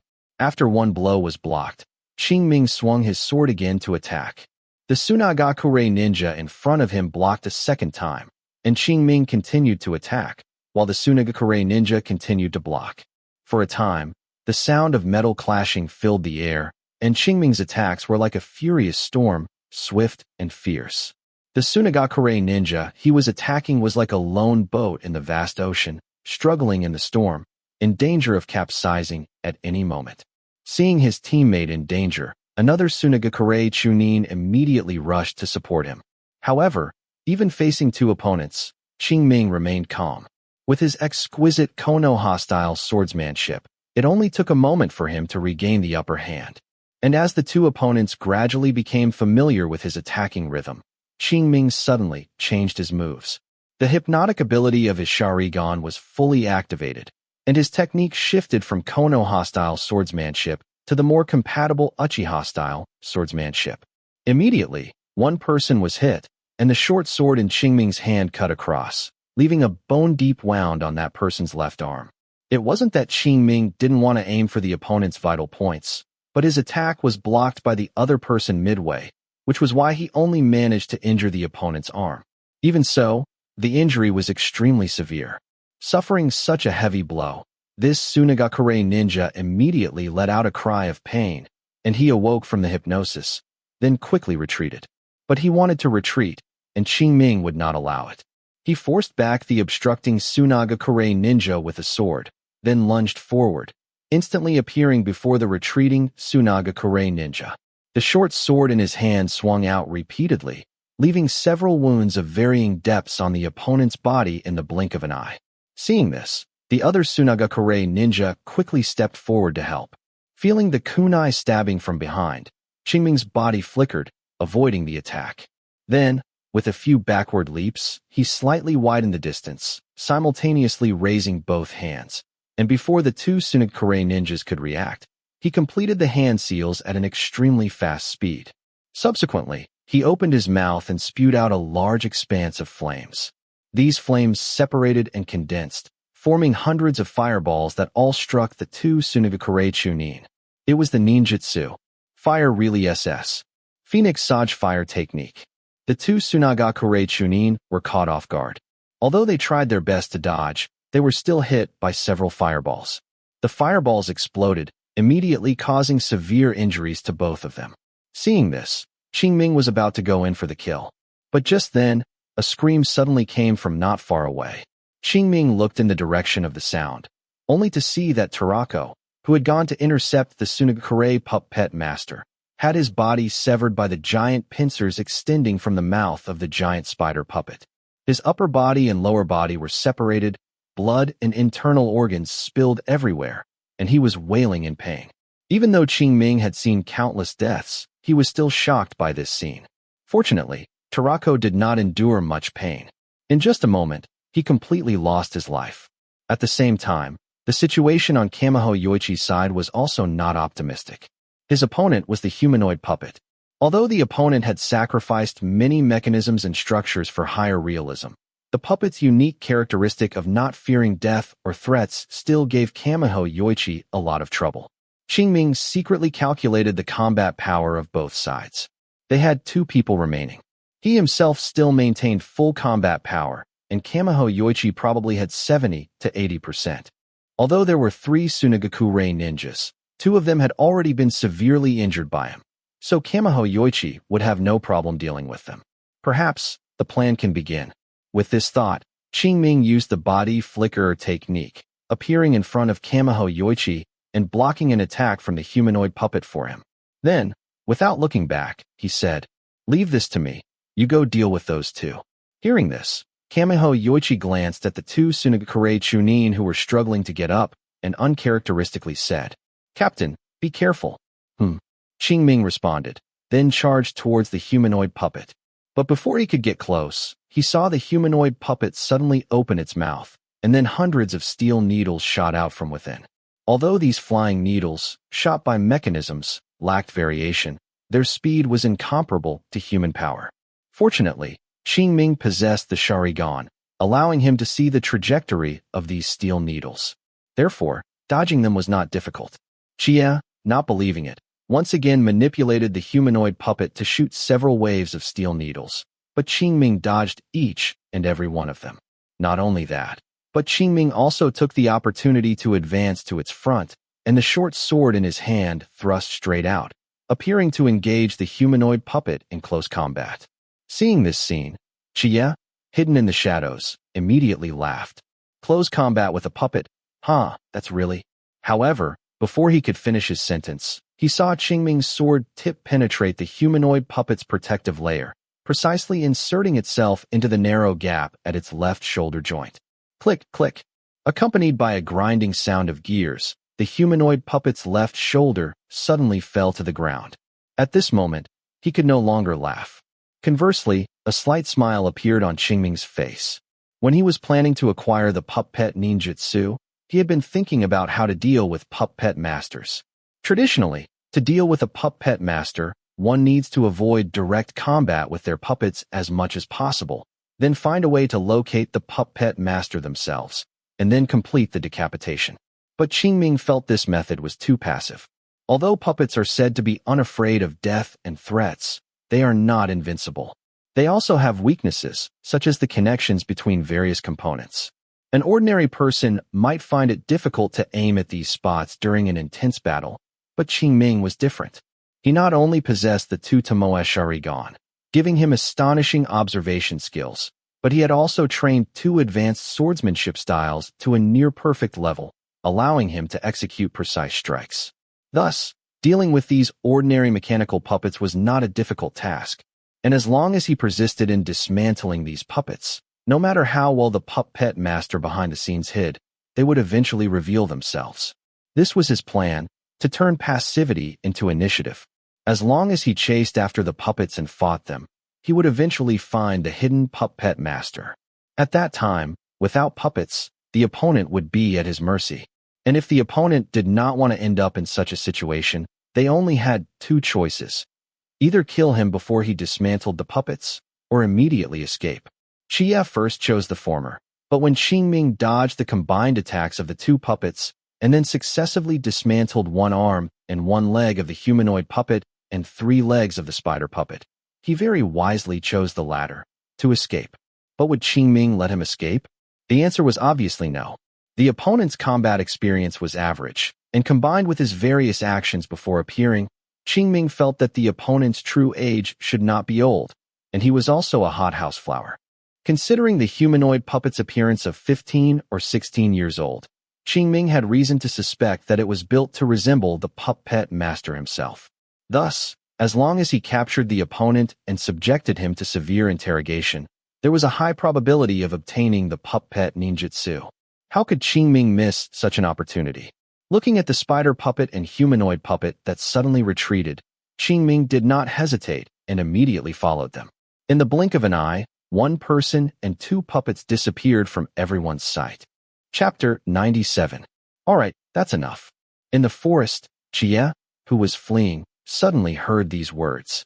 His expression changed abruptly, and he stopped, his gaze fixed on the figure that had suddenly appeared in front of him. This person was none other than Qingming. "It's you. You found me a long time ago?" Looking at the familiar face and eyes, Chia gritted his teeth and asked, "Hee." Hearing this, Qingming chuckled twice and said, "If I couldn't find your tracks even like this, then these eyes of mine would be useless. Hiding still to conceal one's tracks and moving without being discovered are two completely different concepts." Qingming only chased for a while before he discovered the traces left by Chia's main body through the powerful insight of his Sharingan. He simply didn't stop him immediately because he wanted the battlefield to be as far as possible from the previous location. Now, the time was almost right. If he delayed any longer, the other few squads might surround them, so he had to end the battle quickly. Additionally, there was another reason for choosing this location as the battlefield. There was a hidden spot nearby that could serve as a hiding place. It was an underground space, seemingly opened up by someone using Earth-Really SS ninjutsu during the last Ninja World War. Qingming had stumbled upon it accidentally while patrolling 2 days prior. He hadn't thought much of it then, but now it could be used to imprison this puppet master. However, before that, he still had to capture the opponent first. With this thought, Qingming suddenly threw several shuriken. Humph. Seeing this, Chia did not dodge or evade. He snorted coldly, and with a slight flick of his fingers, 2 dark figures shot out from the forest behind him, directly blocking his front. These dark figures were none other than the 3-legged spider puppet and the humanoid puppet, which only had its head, torso, and 1 leg remaining. Thump, thump, thump. The shuriken struck the puppets, emitting a series of dull thuds, but failed to cause any damage to them. Immediately after, Chia's counterattack arrived. He saw his 10 fingers move in quick succession, controlling the spider puppet to release a large number of hidden weapons, while also controlling the humanoid puppet to engage Qingming in close combat, attempting to disrupt his movements. But Qingming was not so easily disrupted. He simultaneously dodged the incoming hidden weapons and swung the short sword in his hand, blocking attacks from the humanoid puppet. Afterward, he even took advantage of a gap in the spider puppet's attack to rush forward, directly in front of Chia. Yes, Qingming had previously only attacked the puppets, but that was because he hadn't discovered Chia's main body. Now that the opponent had appeared before him, he naturally wouldn't stubbornly contend with the puppets.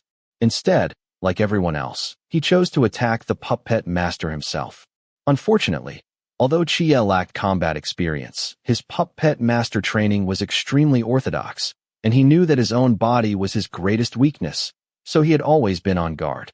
Therefore, Qingming's surprise attack was unsuccessful, and the sword he swung was blocked by the spider puppet.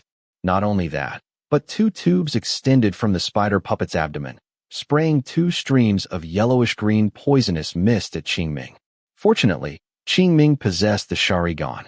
The moment those tubes appeared, he had already retreated vigilantly. Before the poisonous mist could spread, Qingming, following his recent memory, threw 3 kunai at the location where Chia stood. The kunai passed through the poisonous mist and attacked Chia, but they were once again blocked by the spider puppet. However, before Chia could even breathe a sigh of relief, a sizzling sound suddenly came. He looked intently and saw 3 exploding tags burning fiercely behind the 3 kunai that had been deflected. Not good. Chia was greatly alarmed. As he rapidly retreated, he controlled the spider puppet to block in front of him. Boom, boom, boom. Blinding flashes of fire erupted, deafening explosions rang out, and 3 crimson fireballs rose, instantly engulfing the spider puppet. However, to Qingming's surprise, the spider puppet, despite being affected by the 3 exploding tags, still didn't suffer any major problems. Indeed, it has some tricks. Muttering to himself, Qingming once again leaped forward, charging towards Chia. Seeing this, Chia immediately controlled the 2 puppets to block him. Qingming repeated his method, once again beginning to dismember the 2 puppets. In just a moment, the severely damaged humanoid puppet was disassembled into parts by him, completely immobilized. In addition, the spider puppet also had another leg torn off by Qingming. During this time, Chia naturally resisted, but it was useless. Earlier, when he was hidden in the shadows, he couldn't prevent Qingming from disassembling the puppets. Now that his main body was exposed, with such a significant weakness, he was naturally even less able to stop him. Seeing that the spider puppet was already badly damaged from protecting him, Uchiha finally hardened his resolve and used his last resort. He saw the spider puppet, which was maneuvering around Qingming, suddenly halt. Then, accompanied by a series of clack clack clack sounds, it suddenly disintegrated into a pile of scattered parts on the ground. Wait, they weren't just parts, but rather spider puppets of varying sizes. Uchiha's 10 fingers moved slightly, and the chakra threads he shot out split into 2, then into 4, then into 8. In an instant, they connected to all the puppets. If Qingming had previously been unable to observe the chakra threads because they were too thin, now, even without activating his Sharingan, he could vaguely see them. But, so many chakra threads, can a mere Chunin like him really control them? One must know that Chio controlling one puppet with one finger was already hailed as a top-tier puppet master. This opponent was. Qingming roughly counted the number of spider puppets. There were at least 100 of them. Controlling puppets on such a scale in battle could probably only be achieved by Sasori after he transformed himself into a human puppet. Qingming didn't believe this unknown opponent could do it as well. There must be something fishy about this. Qingming pondered inwardly, his body unconsciously retreating half a step. However, his retreat was like stirring up a hornet's nest. The spider puppets on the ground continuously leaped up, one by one pouncing towards him.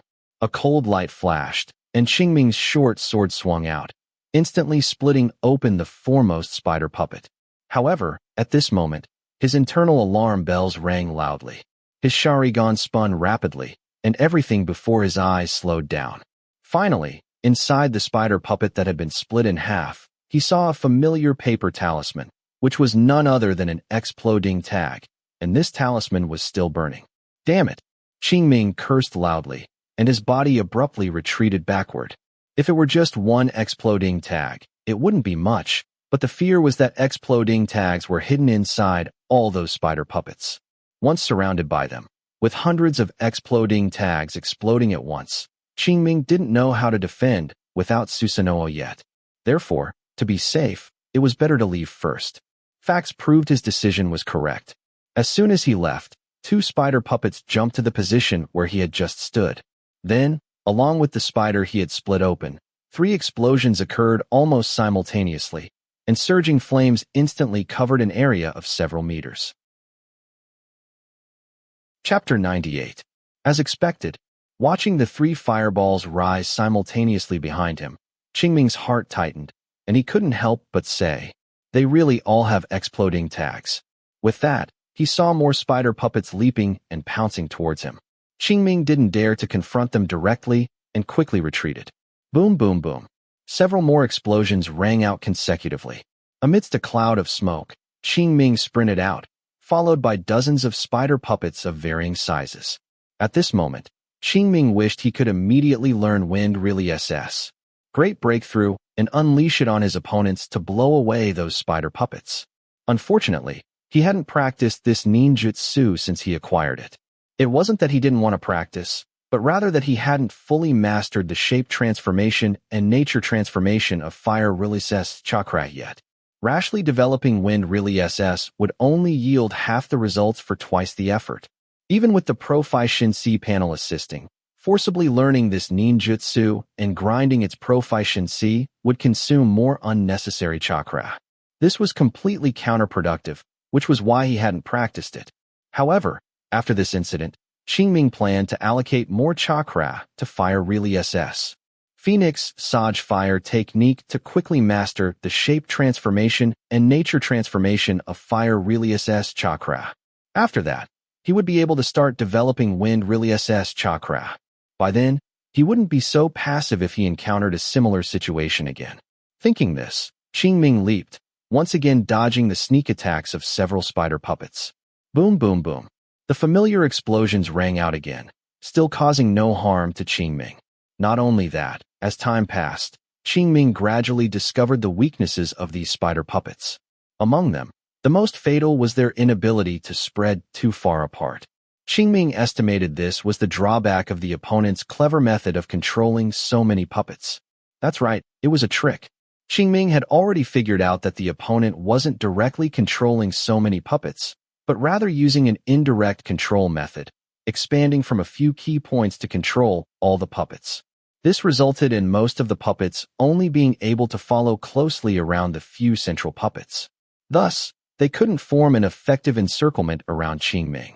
And Qingming wasn't very afraid of individual pursuits and self-destructions. Anyway, these puppets were limited in number, and once they were exhausted, it would be his chance to counterattack. To speed up this process, Qingming would occasionally use Fire Really SS, Phoenix Sage Fire technique while dodging. This ninjutsu was slightly insufficient against giant puppets, but it was more than enough to deal with these crudely manufactured small spiders. Fire Really SS, Phoenix Sage Fire technique. Hundreds of fist-sized fireballs, controlled by Qingming, smashed towards the group of spider puppets. Unfortunately, the spider puppets were too small and agile, so most of the fireballs missed, with only about 10 hitting their targets. However, that was enough. Accompanied by a series of explosions, those few puppets were all destroyed. In this way, Qingming continuously reduced the number of spider puppets. A few minutes later, there was not a single spider puppet left in the field. Uchiha emerged from behind a tree with a gloomy expression, looking at Qingming, and seemed about to say something. But just then, Qingming's expression suddenly changed. With a body flicker technique, he instantly appeared in front of him, his short sword slashing diagonally, pointing directly at the opponent's neck. Uchiha hadn't expected Qingming to attack without a word and quickly raised his kunai to block. Clang! The kunai and short sword clashed, producing a crisp sound. Qingming continued to exert force, pressing Uchiha to retreat proactively.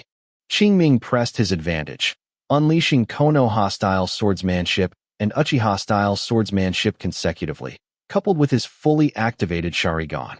In just a dozen breaths, he left a deep, bone-deep wound on the opponent's body. As this wound appeared, Uchiha's figure suddenly collapsed, turning into a cloud of chakra smoke that dissipated completely. Clearly, this was just a shadow clone. Seeing this, Qingming's expression became a little grim, but he didn't show any surprise. Nothing else. The moment the opponent appeared, Qingming keenly observed that there was something wrong with the amount of chakra in his body. Although the Sharingan cannot directly see the chakra pathways and acupoints within a ninja's body like the Byakugan, it can roughly discern the amount of chakra. Therefore, Qingming saw at a glance that the opponent's chakra was much less than expected. One must know that due to the existence of chakra absorption technique, Qingming paid very close attention to the amount of chakra his enemies possessed. Just a short while ago, the last time he saw the opponent, he still had a considerable amount of chakra. However, after he dealt with the last few spider puppets, the opponent's chakra suddenly decreased by almost half. In this situation, the opponent either used some powerful ninjutsu, or he used the shadow clone technique, which evenly distributes chakra. Qingming had neither seen a major disturbance nor felt a fatal danger for the former, so he immediately ruled it out. That left only the latter. Because of this, he attacked without a word, aiming to quickly confirm his guess. If the guess was wrong, he would simply subdue the opponent. If the guess was correct, he would have to quickly search for the opponent's true body. Facts proved that his guess was correct. So, the next step was to find the opponent's true body. Qingming had expended so much effort, he didn't want the opponent to escape. With a thought, Qingming began to recall the entire process of their recent battle, analyzing when and where the opponent used the shadow clone to escape. A few breaths later, Qingming arrived behind a large tree, not the one where Uchiha's shadow clone had been hiding, but another one nearby. Qingming remembered that the last time the opponent disappeared from his sight, it was here. After a careful inspection, he indeed found some traces. After determining the direction the opponent left in, Qingming didn't hesitate and immediately gave chase. In a flash, over half an hour passed. Finally, Qingming cornered Uchiha in a forest. "You really are persistent." Uchiha looked at Qingming, who had reappeared before him, his expression quite grim. Although the moment he merged with the shadow clone's memories, he knew Qingming had discovered his little trick and that he would definitely pursue him. But he truly hadn't expected Qingming to arrive so quickly, even though he had been very careful. He could only say that he had underestimated the observational abilities of the Sharingan. Once the direction was determined, with Qingming's experience and the aid of the Sharingan, the opponent simply couldn't escape his pursuit. Qingming had no desire to waste words with the opponent. This battle had dragged on long enough, and he didn't want to waste any more time. Thus, he used a body flicker technique and instantly appeared in front of the opponent. The battle began instantly. As a puppet master, Chia's main methods were concentrated on controlling puppets, and without puppets, he was like a tiger without claws. Such a tiger, though it could scare people, could not harm them. Therefore, Qingming didn't expend much effort to subdue the opponent. Looking at the unconscious Chia on the ground, Qingming thought for a moment, then used Chakra absorption technique to absorb all the chakra from his body. Then, after carefully dealing with the traces around them, he carried the opponent and headed towards that underground space. Chapter 99. In the blink of an eye, 3 more days passed. The commotion caused by Chia, the Sunagakure puppet master, had already subsided. The mission report, ending with the opponent's escape, was submitted by Qingming and passed review. From now on, unless someone specifically pays attention to this person, or Sunagakure makes a big fuss looking for him, this person will have simply vanished. And this was all too common during wartime. No one would waste energy on such an unknown person. Perhaps only his family would look for him. That's right. From Chia's mouth, Qingming had already confirmed his guess. The other party was indeed not a civilian ninja, but came from a declining clan within Sunagakure. It is said that the patriarch of their clan was once the disciple of the second Kazakage, shaman, inheriting his techniques for creating and manipulating mechanical puppets. Unfortunately, 2 ninja world wars caused heavy losses to their clan, gradually leading to its decline. It wasn't until recent years, with the appearance of Chia, a genius who wasn't quite a genius, that there were signs of their resurgence. But because of this, Chia never had freedom. No matter what he did, someone would follow him, and for most of the time, he was confined within the clan, learning puppet techniques. Chia also lived up to the expectations. At a young age, he could create puppets independently, with his giant spider puppet and humanoid puppet being his proudest works. It was precisely because of these 2 puppets that he was allowed to act freely. Perhaps he had been suppressed for too long before. When performing missions, he always had a certain wildness, liking to take adventurous actions to prove himself. Just like this time, he clearly could have let Karaki go, but seeing that he was alone, he attacked without thinking, which resulted in attracting Qingming and the others. Afterward, he even tried to ambush them, hoping to take out Qingming and the others all at once. Unfortunately, if you walk the night road too often, you'll eventually encounter a ghost. With the configuration of the opposing squad, if it had been led by another Konoha Chunin, he might really have succeeded. Unfortunately, the other party had bad luck and ran into Qingming's hands. As for Qingming's strength, let alone a Chunin, he would dare to exchange a few blows with a Jonin, and it was clear that Chia did not possess the strength of a Jonin. Thus, ending up defeated and captured was quite normal. "Captain, are we still separating here?" While he was thinking, Kamiho Yoichi's voice suddenly came from beside him. Qingming scanned his surroundings, nodded, and said, "Yes, this is it." With that, he looked at Kamiho Yoichi and another Chunin who had been transferred from another squad as support. He instructed, "Next, you will proceed according to the plan, checking the marked areas and traps along the way. If there are any problems, send a signal immediately." "Yes, Captain." After responding, the 2 left. Qingming also pretended to inspect the area he was responsible for. But very quickly, he circled to a secluded corner and stopped under a small tree. Looking left and right, and confirming no one was around, Qingming pulled aside the weeds on the ground, revealing a dark, black hole. Then, he leaped into it, falling a full 3 to 4 meters before landing on solid ground. Qingming didn't linger. He groped in the dark to find his direction and continued forward, eventually arriving at a spacious underground karst cave. This was a place Qingming had accidentally discovered during a previous patrol. The karst cave was naturally formed, but the passage was man-made. Inside the cave, he also found some living supplies, dating back about 10 years. It was because of this that he concluded this place was specially opened up for hiding during the last Ninja World War. I wonder if the person is still alive now? Qingming thought to himself. However, even if the other party wasn't dead, as long as they didn't need this place, they would most likely not come here. It's even possible they've forgotten about this place. Given that, it wouldn't hurt for him to use it temporarily. Arriving at the deepest part of the karst cave, Qingming looked at Chia, who was tied to a pillar and had lost both his hands, and said, "All right, stop pretending to sleep. You should know the ability of these eyes of mine."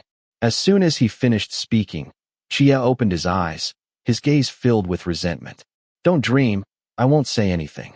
Chia said this through gritted teeth. Qingming replied calmly, "I know." With that, he raised his hands, formed hand seals directly, and performed the Chakra absorption technique. His palm enveloped in Chakra, Qingming pressed it onto Chia's head. Immediately, the other party's Chakra, like a flood, poured into his body. Initially, Chia struggled quite fiercely, but as his Chakra was gradually drained, he became completely listless. It must be said that for Chia to be considered the hope of his clan, his aptitude was indeed extraordinary. An ordinary Chunin's Chakra is only around 2,000 to 3,000 points, while he had a full 5,000 points, and this was still before his body had fully matured. If he were given a few more years, once his body developed further, his clan might have a new Jonin. Unfortunately, now it all benefited Qingming. Draining the other party's Chakra, with a 60% conversion rate, Qingming gained 3,000 points. Just like the previous 2 days, these 3,000 points of Chakra were divided into 2 portions by Qingming. Of these, 2,000 points were used to practice the mind reflection technique, and 1,000 points were used to increase the level of the Fire Relay SS. Phoenix Saj Fire Technique. This way, both the mind reflection technique and the Fire Relay SS. Phoenix Saj Fire Technique could gain an additional 12 points of proficiency. The former could increase the evolution of the Sharingan by 4 points, adding the 10 points obtained from his own Chakra supply. That would be 14 points. The overall speed was 40% faster than before. Undoubtedly, this was a huge improvement. As for the latter, it more than doubled the speed at which the Fire Relay SS. Phoenix Saj Fire Technique accumulated proficiency, which was an even greater improvement. Thus, even if Chia did not reveal any knowledge related to puppet esikaret techniques, Qingming would not be at a loss. Having such a Chakra battery would save him a lot of time. However, a mere battery was still too few. Qingming had already planned that once he learned the shadow clone technique, he would capture more prisoners. That's right. Qingming was already preparing to learn the shadow clone technique. Only by learning this technique could he avoid the eyes and ears of other Konoha ninja and stay here for a long time. And only if he himself was here would he dare to imprison more ninja. Otherwise, if someone accidentally escaped, the trouble would be immense. Just like now, to prevent Chia from escaping while he was away, he had cruelly cut off the other party's hands, crippling his ability to form hand seals and condense Chakra threads. Even so, Qingming still had to come over and check from time to time, fearing that the other party might escape using other methods. If he imprisoned more people in the future, he couldn't possibly cut off all their hands, could he? Even that wouldn't be foolproof. Various esikaret techniques were constantly emerging in the ninja world. Who knew if the other party would be like Jiraiya and perform hand seals with his feet? Therefore, only by personally keeping an eye on them would Qingming feel at ease. After checking the ropes again and confirming there were no problems, Qingming quickly left the karst cave. He hadn't forgotten his mission. If something went wrong above and he wasn't there, it would be difficult to explain. Chapter 100. Time flew by, and it was now evening. Uchiha Qingming and the others returned to the outpost after completing their final patrol. After handing over to the rotating team, they followed the main force directly eastward, heading towards the main camp. Thus, the week-long patrol mission was successfully concluded. Including the previous 2 missions, he had completed 3 missions since returning to the front lines over 20 days ago. Next, he would have about a week to rest. Rest was out of the question. He still had many things to do. The second day after returning to the main camp. Early in the morning, Uchiha Qingming headed to the training ground on the northwest side of the main camp. He found an unoccupied corner and began practicing Uchiha-style swordsmanship. Over the past 7 days, during breaks in his patrol missions, he had already leveled Konoha-style swordsmanship to level 5, reaching its perfected state. Next, he only needed to level Uchiha-style swordsmanship to perfection, and then he could attempt to fuse them. And this wouldn't take too long. Because his Uchiha-style swordsmanship had already reached level 4, 1,985 out of 2,000, just a step away from perfection. Uchiha Qingming practiced Uchiha-style swordsmanship over and over again, with various insights surfacing in his mind as his proficiency constantly increased by +1. This was also the driving force that allowed him to repeatedly practice without getting tired. Time passed by second. Gradually, Uchiha Qingming entered a state of self-forgetfulness, with nothing but Uchiha-style swordsmanship in his mind. In the blink of an eye, several hours passed. Approaching noon, after Uchiha Qingming performed Uchiha-style swordsmanship completely one more time, a new insight surged into his mind. In an instant, Uchiha Qingming felt he had a deeper understanding of Uchiha-style swordsmanship. Perfected.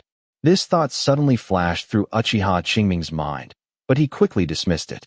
Nothing else. At this moment, various insights regarding Konoha-style swordsmanship also surfaced in his mind. The two sword arts intertwined, then fused with each other, finally breaking through their respective limits and transforming into a brand new sword art. This sword art not only incorporated the strengths of Konoha-style swordsmanship, but also included the coordination and cooperation abilities of Uchiha-style swordsmanship with the Sharingan, seeming to be tailor-made for Uchiha Qingming. No, this was tailor-made for him, a sword art created by himself, the most suitable for him. Suddenly, Uchiha Qingming opened his eyes, which were filled with joy. Panel. With a thought, Uchiha Qingming opened his proficiency panel. The next moment, the familiar light blue screen appeared. Name: Uchiha Qingming. Age: 11 years old. Physique: from 9 to 10. Spirit: 11. Chakra: 7,800, with a maximum that has increased from 10,621 to 11,201. Bloodline: Sharingan, 2 Tomoe, from 354 out of 5,000 to 652 out of 5,000. Skills: Chakra Refining Technique, from level 4, 792 out of 2,000, to level 4, 1,008 out of 2,000. Fire Relay SS.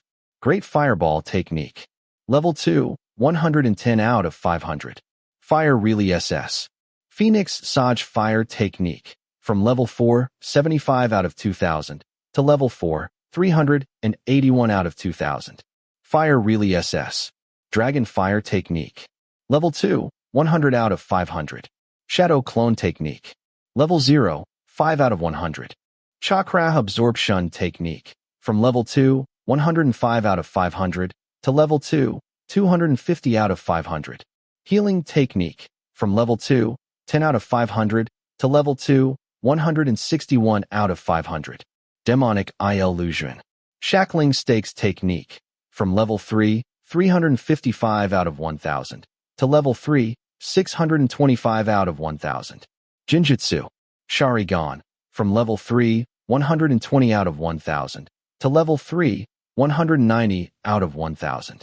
Mind Reflection Technique, from level 5, 1,181 out of 5,000, to level 5, 1,832 out of 5,000. Swordsmanship. Level 5, 1 out of 5,000.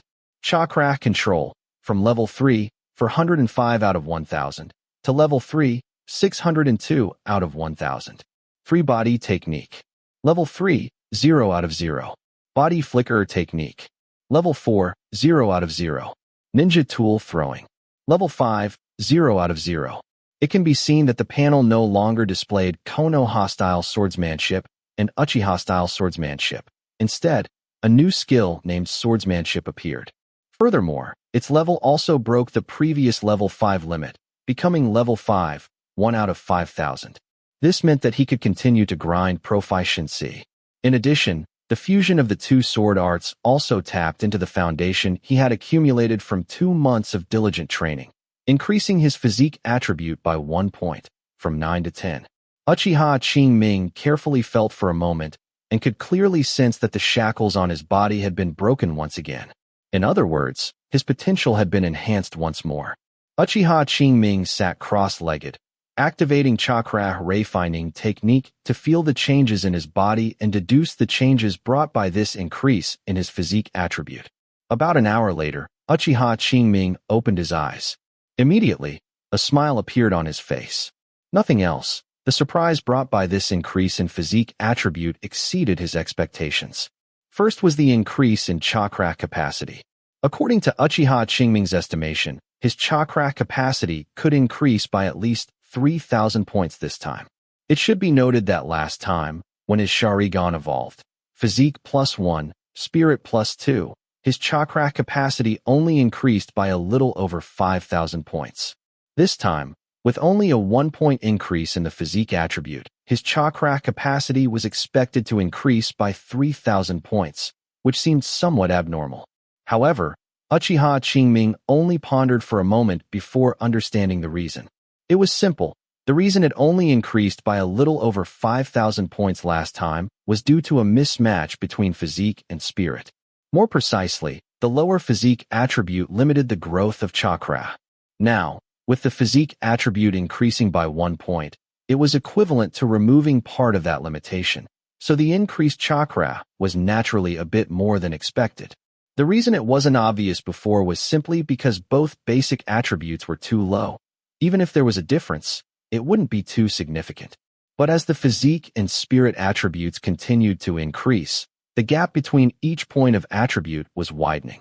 This meant that even with the same point difference, the overall difference would be enormous. From this, one could easily draw a conclusion.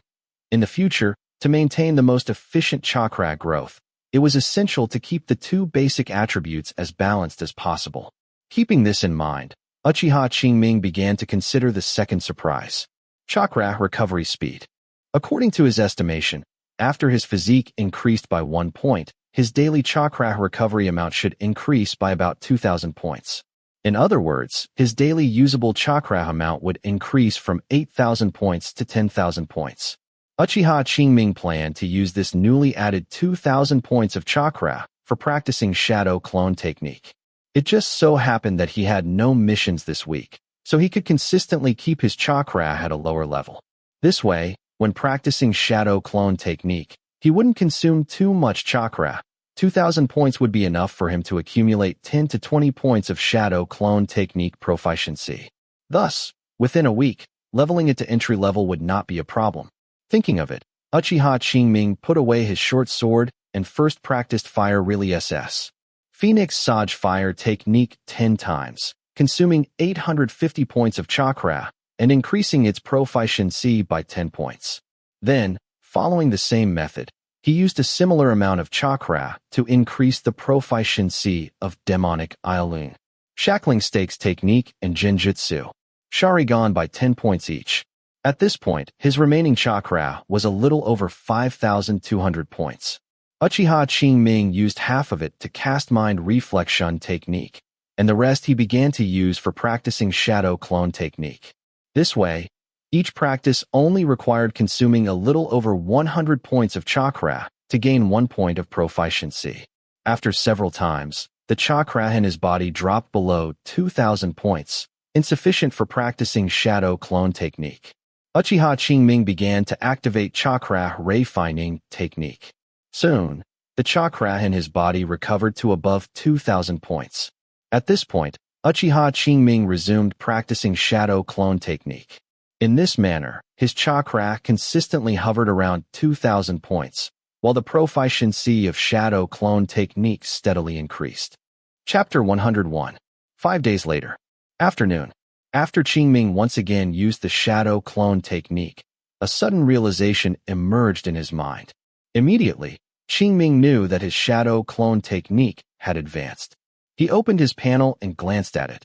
Sure enough, the proficiency of shadow clone technique had changed from level 0, 99 out of 100, to level 1, 1 out of 200. After carefully experiencing it for a moment, Qingming once again used the shadow clone technique. Bang! A cloud of chakra smoke dispersed. A figure identical to him appeared before his eyes. If, at level 0, the shadow clone he created was unstable and short-lived, then after advancing to level 1, all these shortcomings were gone. Qingming could clearly feel that this shadow clone could last for a long time, possessed a certain degree of resistance to attacks, and was quite stable. Qingming looked at the Sharingan in the other party's eye sockets and asked, "Can your Sharingan be used?" The shadow clone carefully sensed for a moment, then looked around and finally nodded. "It can be used, but it consumes more chakra than the main body." "Is that so?" After a moment of contemplation, Qingming drew his short sword and said, "Come, let's have a fight." "Okay." The shadow clone responded and likewise drew the short sword at his waist. The next moment, both moved in unison, their two short swords clashing together, emitting a crisp metallic sound. Not only that, but between the blades, Qingming even saw sparks. No wonder both Sharingan and Byakugan couldn't distinguish between real and fake. If the transformed weapons were this real, what about the core of ninjutsu? People. After a brief stalemate, both changed their moves simultaneously and began to fully display their sword skills. Clanging sounds rang out continuously as the two short swords constantly collided between them. Qingming and the shadow clone did not use ninjutsu or jinjutsu, only purely competing in sword skills. Initially, the shadow clone could contend with him, but as time passed, Qingming gradually gained the upper hand.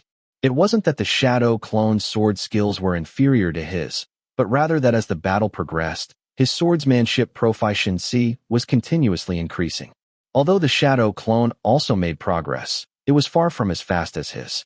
Therefore, he naturally gained the upper hand. From this, it can be seen that the proficiency panel should be bound to his spirit. Otherwise, the shadow clone's swordsmanship should have also improved synchronously. In that case, the effect of using shadow clones to grind proficiency would be greatly reduced. However, this point doesn't need to be considered for now. What he currently faces is a lack of chakra, not a lack of time. There is no need to use shadow clones to grind proficiency. Unless one day he can capture a tailed beast and train the chakra absorption technique to the point where it can extract tailed beast chakra. Otherwise, chakra's priority will always be higher than time. All sorts of thoughts flashed through his mind, and Qingming focused his spirit to deal with the shadow clone in front of him. However, even until the shadow clone collapsed, he still hadn't defeated the opponent. From this, it can be seen that in terms of close combat ability alone, the shadow clone was not much worse than him. Its only drawback was probably its general resistance to attacks. Of course, there was also the consumption of chakra, which was far greater than that of the main body. Because the shadow clone is a physical clone made of chakra, every action consumes chakra, especially during combat, where the consumption is even greater. This also explains why few people use this ninjutsu in direct combat. It is completely not worth the gain. Fortunately, Qingming did not intend to use this ninjutsu for combat. He practiced this ninjutsu merely to cover his tracks. In the past few days, in order not to waste Uchiha, that chakra battery, he had to travel back and forth between the cave and the main camp every day. Not to mention wasting time. It was also particularly easy to be noticed. Now, with the shadow clone technique, he could completely have the shadow clone stay at the main camp, while he himself remained there for extended periods. This reduced the number of round trips, making it less likely to be discovered. Additionally, if anything happened at the main camp, the shadow clone could quickly transmit the information back by dispelling the ninjutsu. Thus, Qingming was not afraid of missing anything. Perhaps it's time to capture more prisoners.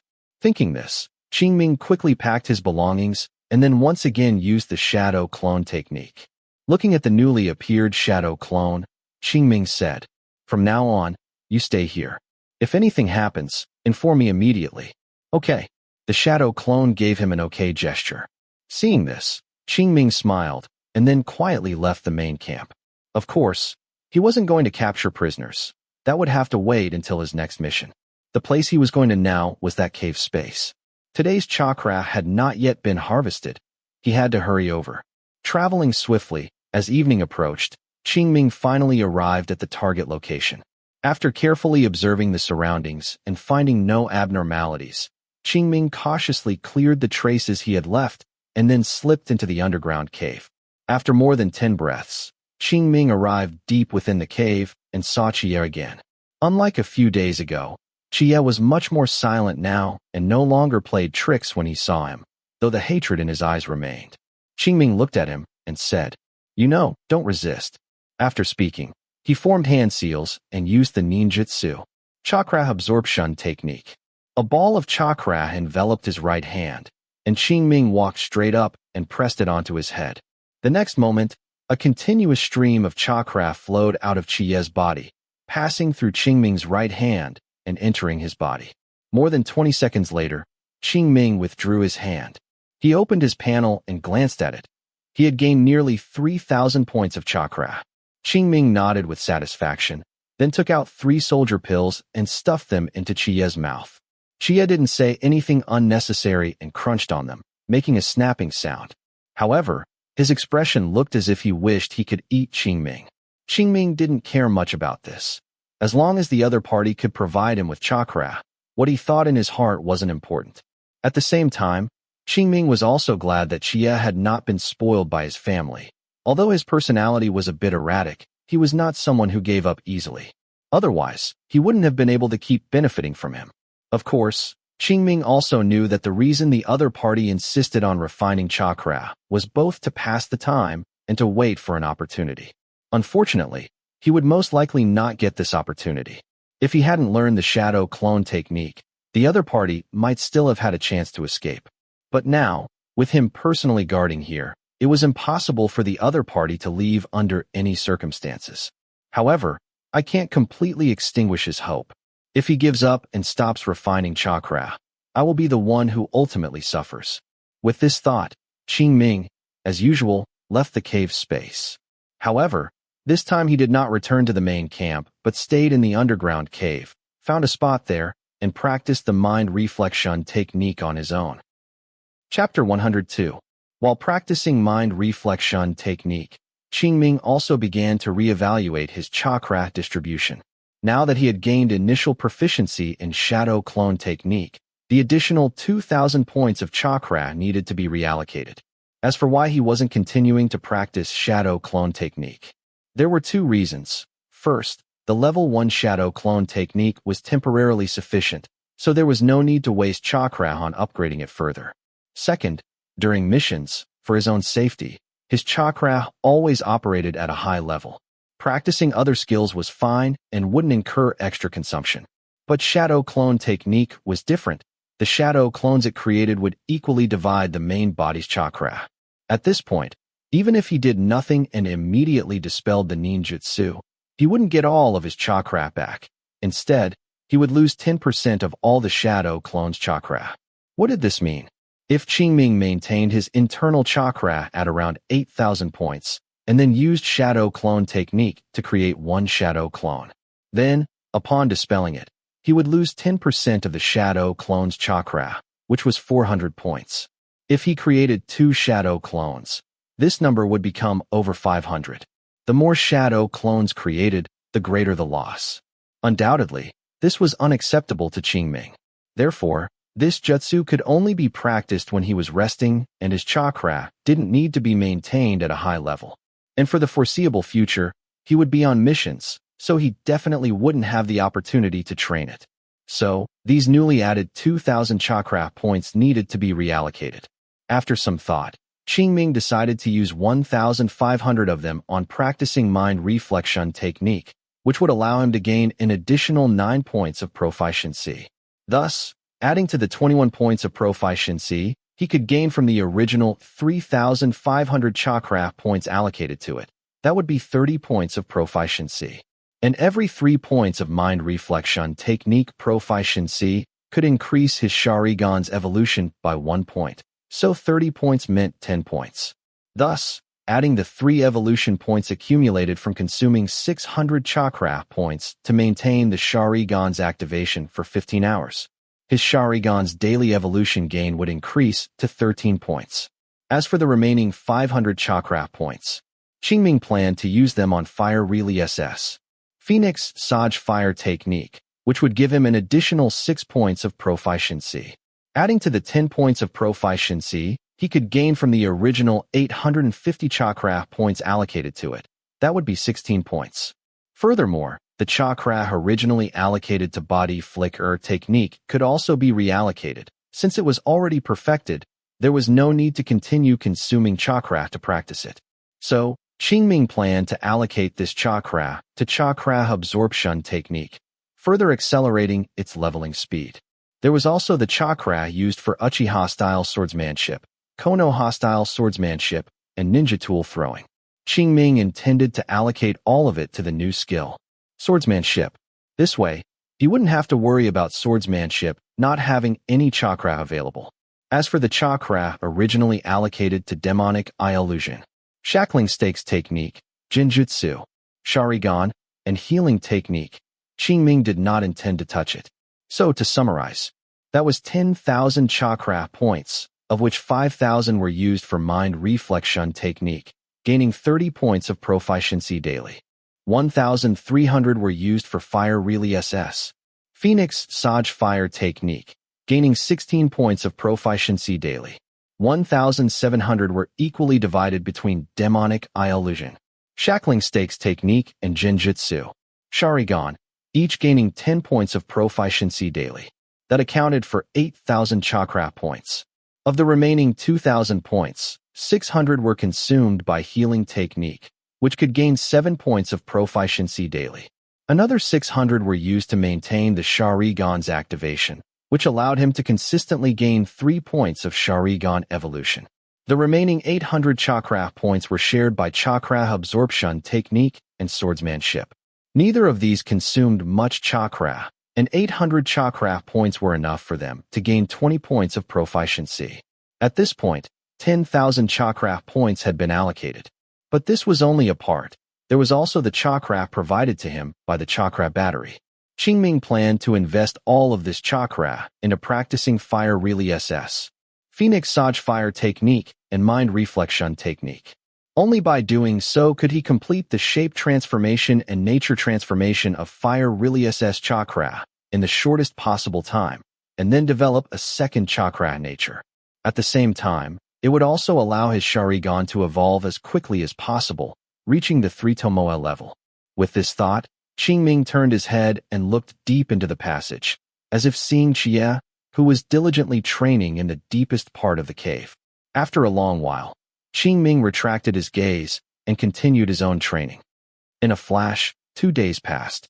The holiday was over, and it was time for missions again. This time, his mission was still patrol, the location was still the same area, and more than half of his teammates were the same as last time. This was not a coincidence, but a deliberate arrangement from above. As for the reason, it was simple.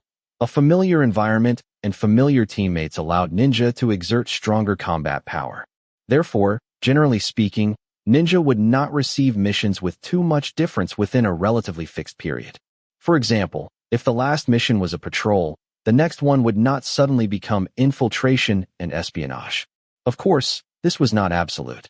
Just like when he first returned to the battlefield a month ago, his first mission was a patrol, but then he received an urgent support order for the second one. However, when this situation generally occurred, there were only 2 reasons. One was that there weren't enough personnel, and people were urgently needed to fill the lines. The second was that his abilities were indeed useful, and the higher-ups needed him to solve a problem. His urgent support that time belonged to the first type. At that time, the Iagakure ninja were coming fiercely, and the main camp couldn't spare extra personnel for a while, so they could only urgently send him and some resting ninja to the front lines. Qingming still vividly remembered the brutality of that battle. Fortunately, it was only that one time. Returning to this mission, Qingming scanned the ninja in the team and found that many genin were missing. It made sense. The war had lasted for so long, and even if the number of genin was large, they couldn't withstand such attrition. And without enough genin to act as cannon fodder, then Chunin could only fill in. Therefore, it was foreseeable that the upcoming battles would inevitably become increasingly brutal, and the death rate of Chunin, as the village's backbone, would also reach a peak. And when one side could no longer hold on, the war would pretty much be over. Everyone move out. Just as Qingming was deep in thought, the team leader in front gave the order to depart. Subsequently, the group began to advance along the predetermined route, heading to the mission location. Chapter 103. At the same time, inside that cave space, Qingming withdrew his hand from Chie's head, fed him 3 soldier pills as usual to ensure he had enough nutrients to refine chakra. and then returned to the entrance of the underground cave. Looking towards the main camp in the distance, Qingming murmured, calculating the time. It seems the shadow clone should be departing soon. That's right. The Qingming who was moving with the main force was just one of his shadow clones. Originally, Qingming had planned for his main body to go, but considering that the path from the main camp to here wasn't dangerous, he decided not to waste that time. After staying outside for a while and breathing in some fresh air, Qingming tiptoed back into the underground cave. He found a random spot, sat cross-legged, and began cultivating the mind reflection technique using the 3,000 chakra points he had just acquired. Originally, according to his plan, these 3,000 chakra points were to be divided in half, to be used for practicing both the mind reflection technique and the fire really SS. Phoenix Saj fire technique. However, he was currently an unregistered ninja and practicing the fire really SS. Phoenix Saj fire technique here could easily attract trouble, so he could only temporarily give it up. In fact, not just now, but the past 2 days had been the same. This led to practicing the mind reflection technique far more often than planned, while the fire really SS. Phoenix Saj fire technique remained stagnant. However, this wasn't important. Qingming wasn't a rigid person. Once his shadow clone arrived and he could openly appear, he could completely make up for the fire really SS. Phoenix Saj fire technique. As long as the overall progress followed the plan, there was no need to fuss over the chakra allocation each day. Other skills followed the same principle. Several hours passed in a flash. Approaching evening, a figure silently appeared at the entrance of the underground cave, looked left and right, then pushed aside the weeds and jumped in. Below, Qingming suddenly opened his eyes. The next moment, a familiar figure appeared before him. It was none other than his shadow clone. The two didn't speak, just looked at each other, and then the shadow clone released the ninjutsu. Bang! A cloud of chakra smoke dispersed, and the shadow clone vanished. What followed was a decent amount of chakra, as well as the other party's memories from the past 2 days. Qingming closed his eyes for a moment, and after browsing the other party's memories, he once again performed the shadow clone technique, created a shadow clone, and quietly left the underground cave. The shadow clone, in turn, replaced him, becoming the new guard. At this point, the two completed their identity exchange, and Qingming could finally appear openly outside. There's nothing much to say about the following days, besides eating, sleeping, and patrolling. Qingming was cultivating, while maintaining a daily frequency of extracting Chi's chakra. As for enemies, none appeared in the area he was responsible for, though there were a few battles in other squads' areas, and he provided support once. Unfortunately, there were too many people that time, and he couldn't abduct the enemy without anyone knowing, so he could only reluctantly kill them. Precisely because of this, even though this mission was almost over, his chakra battery was still only Chia. Just as he was considering whether to take advantage of tomorrow's rest day to visit the front lines and capture a few Sunagakure ninja, an opportunity suddenly arose. This afternoon, in the forest, Qingming was conducting his final patrol. Suddenly, a ninja dog sprinted from afar, and after getting close, it braked sharply and stopped in front of him. Qingming recognized it. This was squad leader Toshiro Yukio's summoning beast, Kiba. The fact that it rushed over in such a hurry surely meant it had orders to convey. As expected, before Qingming could even ask, it spoke quickly. Squad 312, Lord Yukio orders you to immediately proceed to Area E12. Squad 108 has been attacked and needs your support. Squad 312 was the internal designation for the squad Qingming led, and Area E12 was Squad 108's patrol area, adjacent to their defensive area E11. It was normal for them to be asked for reinforcements if the other party was attacked, so Qingming didn't waste words and directly replied. All right, I understand. Kiba, you can go back and report. Woof. Hearing this, Kiba barked, saying, hurry up, there seem to be quite a few enemies over there. With that, it scurried back. Watching its disappearing back, Qingming murmured, quite a few enemies? That's perfect. Without hesitation, Qingming immediately took out his whistle and blew it. In less than a minute, his 3 subordinates arrived. One of them immediately asked, Captain, what happened? Qingming didn't waste words either, immediately explaining that Squad 108 was under attack and that the squad leader had requested their reinforcements. Then, he directly ordered, "Pack up your gear immediately. Let's go." Actually, there wasn't much to pack. Everyone was fully armed for the mission, so they departed very quickly. However, before they even reached Area E12, they were attacked by Sunagakure ninja. Wind Really SS. Sick L Weasel Technique. In the forest, Qingming and the others were moving swiftly when a low shout suddenly came from ahead.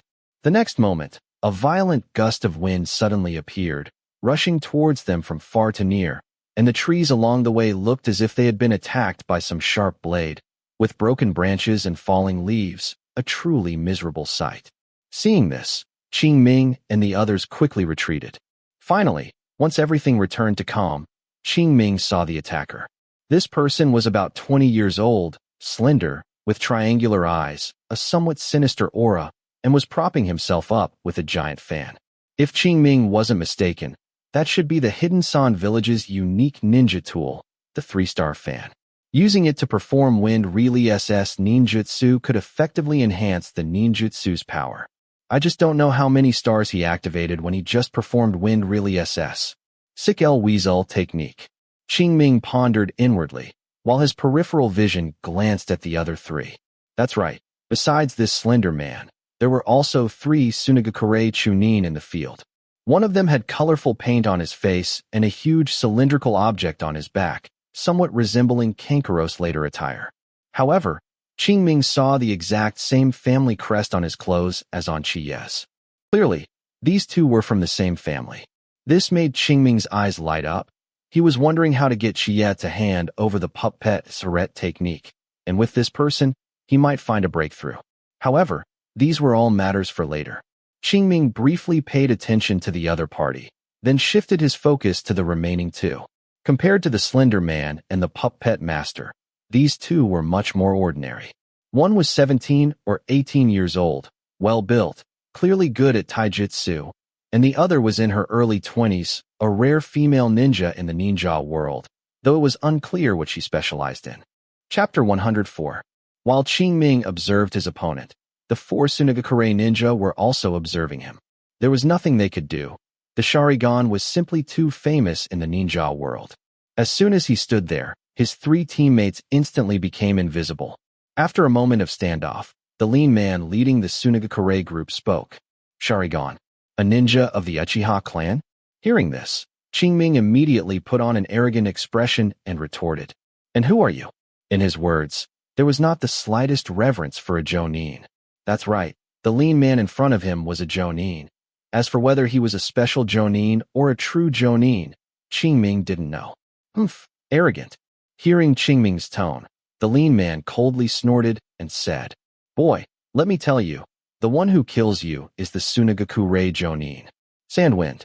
As he spoke, he had already opened the 3-star fan in his hand, and at the same time completed the hand seals, once again performing the ninjutsu. Wind Really SS. Sick L Weasel Technique. The next moment, a chaotic storm, carrying countless vacuum blades, blew towards Qingming. Qingming's eyes narrowed slightly, and the Sharingan within them spun rapidly. At the same time, without turning his head, he said, "Leave the enemy Jonin to me. You 3 deal with the others."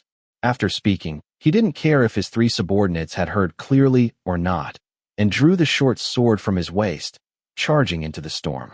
Although vacuum blades were formless and insubstantial, they always left some traces when they came into contact with the air. An ordinary person might find it difficult to detect, but Qingming, who possessed a 2-tomo Sharingan, could clearly observe these traces. Thus, coupled with his level 5 swordsmanship, even when in the midst of the storm, Qingming could still precisely strike those vacuum blades. Clanging sounds rang out one after another, as Qingming parried the attacks of the vacuum blades while rapidly approaching Sandwind. Seeing this scene, Sandwind's pupils constricted slightly, and he forcefully pulled on his right hand holding the fan, opening another section of the 3-star fan, revealing the second spot. At the same time, he quickly completed the hand seals, injecting a large amount of Wind Really SS Chakra into the fan, then fiercely fanned it, shouting, "Wind Really SS. Great Sick L Weasel Technique." The next moment, A more violent gale than before swept over, carrying even denser vacuum blades. However, Qingming remained fearless, advancing against the wind, his short sword dancing, not a single vacuum blade able to approach within a meter of him. At the same time, the battle between the other 6 people also began. It was just that, because the battle here was too intense, they all tacitly moved their battlefield to the outer perimeter. Qingming spared a glance over there, not finding either side holding an absolute advantage. Therefore, the balance of victory would ultimately depend on their battle here. With this thought, Qingming concentrated his spirit, and his speed of advance increased even further. Seeing this, Sandwind did not hesitate, immediately fully opened his 3-star fan, and then began to form hand seals, seemingly preparing to unleash a more powerful ninjutsu. However, this time Qingming did not give him the chance. Seeing that the distance was almost right, Qingming immediately used the body flicker technique, and his speed surged. If an ordinary person were to do this, it would be a definite act of suicide. But Qingming was different. He possessed a 2-tomoe Sharingan, allowing him to use his powerful insight to timely avoid the rapidly flying vacuum blades. Therefore, after paying some price, Qingming passed through the range of Wind Really SS. Great Sick El Weasel, and appeared in front of Sandwind. At this moment, the opponent had not yet completed the preparation for his ninjutsu. Meeting the opponent's astonished gaze, Qingming swung the short sword in his hand. Sandwind's reaction was also quick. Seeing the short sword cleaving down, he did not hesitate, immediately stopped casting, and his figure flashed, hiding behind the fan. Clang! The short sword struck the fan, emitting a dull sound. Qingming was relentless, quickly retracting his sword, his figure flickering, and attacking again from another direction. Sensing the danger, Sandwind immediately closed the fan in his hand and swung it forcefully, attempting to smash the short sword and Qingming himself away. However, Qingming's reaction was incredibly swift. As soon as the opponent made a move, he retracted his short sword, his figure flashed again, and he thrust a sword from another angle. Qingming originally thought this move, even if it couldn't wound the opponent, would at least force him to dodge. To his surprise, Sandwind simply defused the crisis with one simple move. He saw him open the recently closed fan again. Then, using one corner as a pivot, he sharply rotated it 90 degrees, perfectly blocking the attack. Qingming's sword struck the fan surface, emitting a grating friction sound.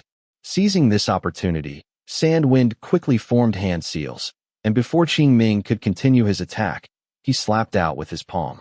Although this palm strike was nearly a meter away from Qingming, he was still sent flying. No, rather than saying he was sent flying, it was more accurate to say he was blown away. If Qingming hadn't been mistaken, this should be the C-rank ninjutsu, Wind Really SS, Gill Palm Technique. Although this technique was just a basic Wind Really SS ninjutsu, it had many clever uses, and blowing him away was just the simplest application. Its true power lay in its ability to combine with flying ninja tools such as shuriken and kunai, using wind pressure to accelerate them, thereby achieving precise hits and increasing their lethality. Just like now, as soon as Qingming was blown away and before he had landed, he saw Sandwind pull out a kunai and perform hand seals again, seemingly preparing to give him a 2-hit combo. Unfortunately, although the opponent's speed was fast, in Qingming's eyes, it wasn't that noticeably fast. At least, he still had a chance to counterattack. So, as soon as Qingming's feet touched the ground, he pulled out 3 shuriken from his ninja tool pouch. Then, without even looking, he threw them out. However, this casual throw made Sandwind's hair stand on end, and he instinctively dodged to the side without thinking. But those 3 shuriken actually touched each other in midair, changing their directions, perfectly blocking Sandwind's escape route. What? Sandwind was startled, and quickly raised the kunai in his hand, blocking one of the shuriken's attacks at the last moment. However, he didn't have time to block the other 2 shuriken. Helpless, he could only twist his body as much as possible to dodge the attacks of those 2 shuriken. Rip! The sound of a sharp blade cutting through flesh rang out. One of those 2 shuriken had grazed Sandwind's shoulder, leaving a wound about an inch long. Trickles of blood seeped from it, quickly staining his clothes. Sandwind glanced at the wound on his shoulder, and when he looked at Qingming again, his eyes were filled with apprehension. Nothing else. Those 3 shuriken just now, seemingly simple, actually demonstrated an extremely high level of skill. To throw those 3 shuriken, one needed not only impeccable timing, but also accurate prediction of his movements. And Qingming had achieved both. In other words, given enough distance, the opponent could easily play him to death. However, he knew his own situation. Qingming actually didn't have much confidence in his prediction just now, as the two sides had been fighting for a short time, and he couldn't accurately predict the opponent's movements yet. Just now, he had only instinctively felt that that direction offered the greatest opportunity, so he tried it. To his surprise, he actually hit with one. To be honest, his surprise was not much less than the opponent's, but this did not prevent him from appearing confident and putting pressure on the opponent. Chapter 105. However, Sandwind was a Jonin after all, and he quickly calmed down. When he looked at Qingming again, his gaze was still cautious, but the apprehension he had just shown was gone. Perhaps he also realized that Qingming's previous strike was mostly a fluke, otherwise he wouldn't be posturing here with him.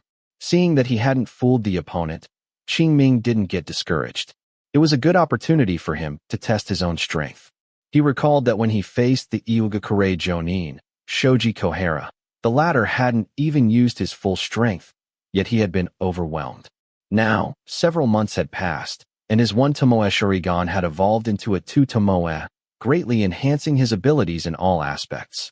Ninjutsu, Fire Really SS.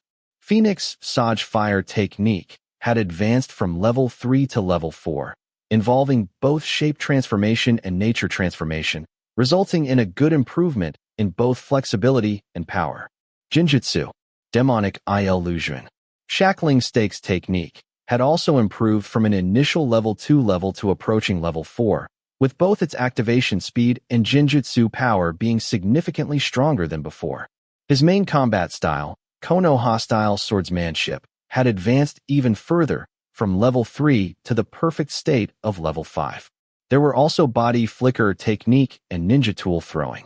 The former had advanced from level 3 to the perfect state of level 4, and the latter from level 4 to the perfect state of level 5, both significant improvements. And in addition to the improvements of these existing skills, he had also learned a new Uchiha-style swordsmanship, which was more suitable for the Sharingan, and he had also trained it to the perfect state of level 5. Not only that, he had also fused this technique with Kono-style swordsmanship, creating a more suitable and profound swordsmanship for himself. Furthermore, in terms of Genjutsu training, besides Demonic Illusion, Shackling Stakes Technique, he had also learned another Genjutsu, Sharingan, which, after being trained to level 3, also showed good results. All these additions, whether in close combat ability or long-range attacks, showed extremely significant progress. Therefore, Qingming really wanted to know if he could defeat Shoji Kohara now. He hadn't forgotten that Mizutani Shizuko had died at his hands just to help him. However, going directly to find the opponent like that was clearly irrational. And now, a San ninja had arrived whose combat power was weaker than a true Jonin like Shoji Kohara, but stronger than an average special Jonin. Qingming naturally wouldn't miss this opportunity. Looking at the burning fighting spirit in Qingming's eyes, Sandwind felt offended. He was a Jonin, after all. How dare a mere Chunin challenge him? Was it just because he was a ninja of the Uchiha clan? Humph. It's just a 2 Tomoe Sharingan. With a thought, Sandwind unleashed his full aura. Immediately, a pressure of death surged forward, and Qingming's breathing paused slightly, but he quickly recovered. If it were an ordinary low to mid-level ninja, if their will was not firm, facing this pressure, they might feel a sense of despair and thus reveal a weakness. But Qingming was different. His ambition was something that the native inhabitants of the ninja world could not understand. A mere bit of death pressure was not enough to shake his spirit. Thus, a strange scene unfolded. Sandwind looked serious, enveloped by a captivating aura, while Qingming remained calm and composed, watching the opponent with interest. Time passed minute by minute. Sandwind, looking at the unwavering Qingming, finally couldn't hold back and spoke. You. However, just as he uttered one word, Qingming moved. Whoosh, whoosh, whoosh. 3 shuriken flew out. Seeing this, Sand Wind quickly stopped speaking, and with a thought, he infused wind releases chakra into his fan and then fanned it fiercely. Immediately, a strong gust of wind swept through, blowing the three shuriken backward. This was not a ninjutsu, but merely a simple utilization of wind releases chakra. It was similar to how Asuma Sarutobi infused wind releases chakra into his chakra blades to enhance their penetrating power.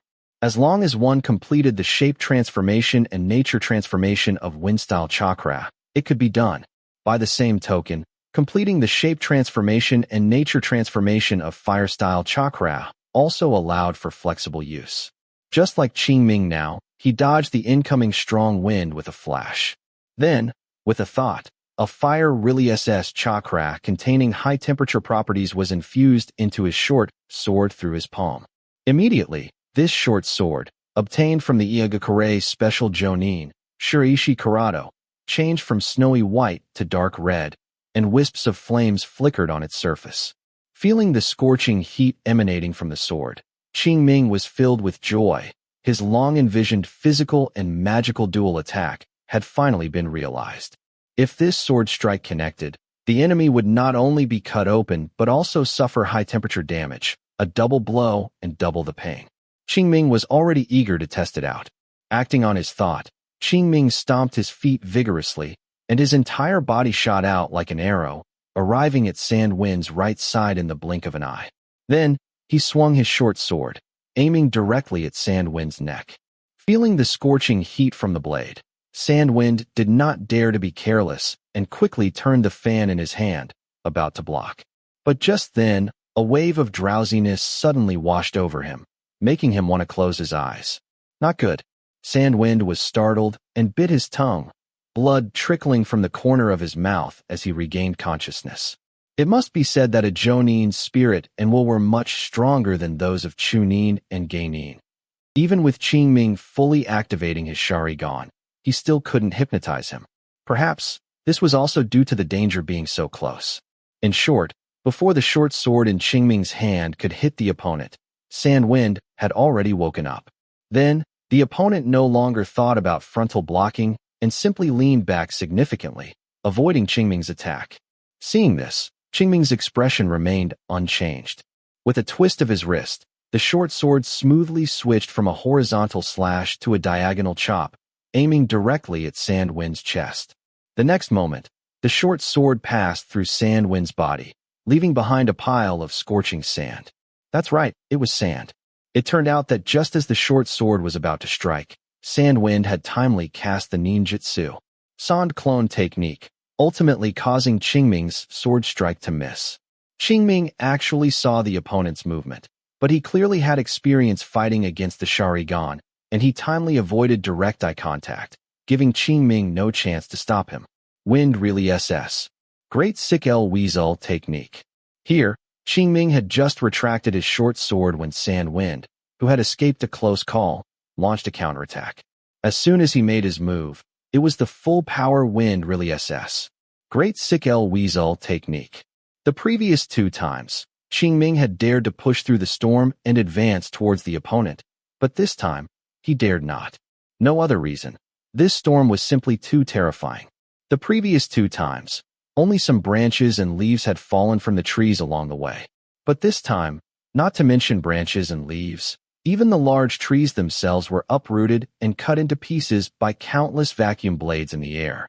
Even the top layer of the ground was scraped away. In this situation, let alone entering it, even getting close, Qingming felt extremely dangerous. Therefore, without any hesitation, he immediately used body flicker technique and rapidly ran to one side, moving away from the storm's coverage area. Not only him, but the 3 San ninja and 3 Konoha ninja fighting on the periphery, seeing this terrifying scene, also retreated further outwards, not daring to linger for a moment. For a time, there was no one left in the field except for the raging storm. Chapter 106. Clang.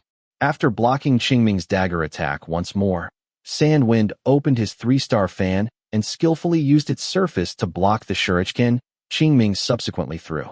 Then, he infused wind releases chakra into it, fanned hard, and forced the approaching Qingming back. Seizing this opportunity, he quickly formed hand seals and, using the 3-star fan again, unleashed a powerful wind release ninjutsu that covered a large area where Qingming was located. At this point, Qingming would typically make one of two choices. If the windstorm's power was moderate, he would use his Sharingan's keen insight to directly charge forward. But if the windstorm was too strong, he would temporarily avoid its edge, then seek another opportunity to launch an attack. For the past quarter of an hour, he and Sandwind had been engaging in this rapid offense-defense exchange. Both of their methods were almost entirely exposed, testing their individual grasp of timing and the depth of their foundations. In terms of combat experience, Sandwind was indeed superior to Qingming, but the existence of the 2 Tomoe Sharingan and multiple skills reaching the perfect level had nullified this gap. In fact, Qingming was even able to suppress his opponent.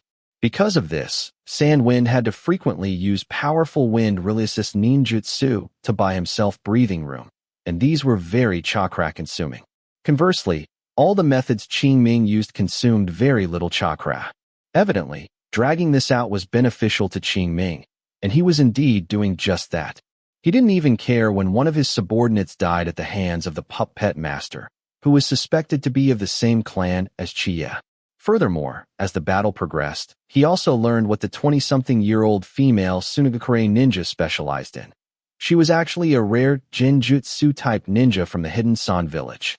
Her soundwave Genjutsu was quite good, even forcing another one of Qingming's subordinates to voluntarily destroy his own hearing.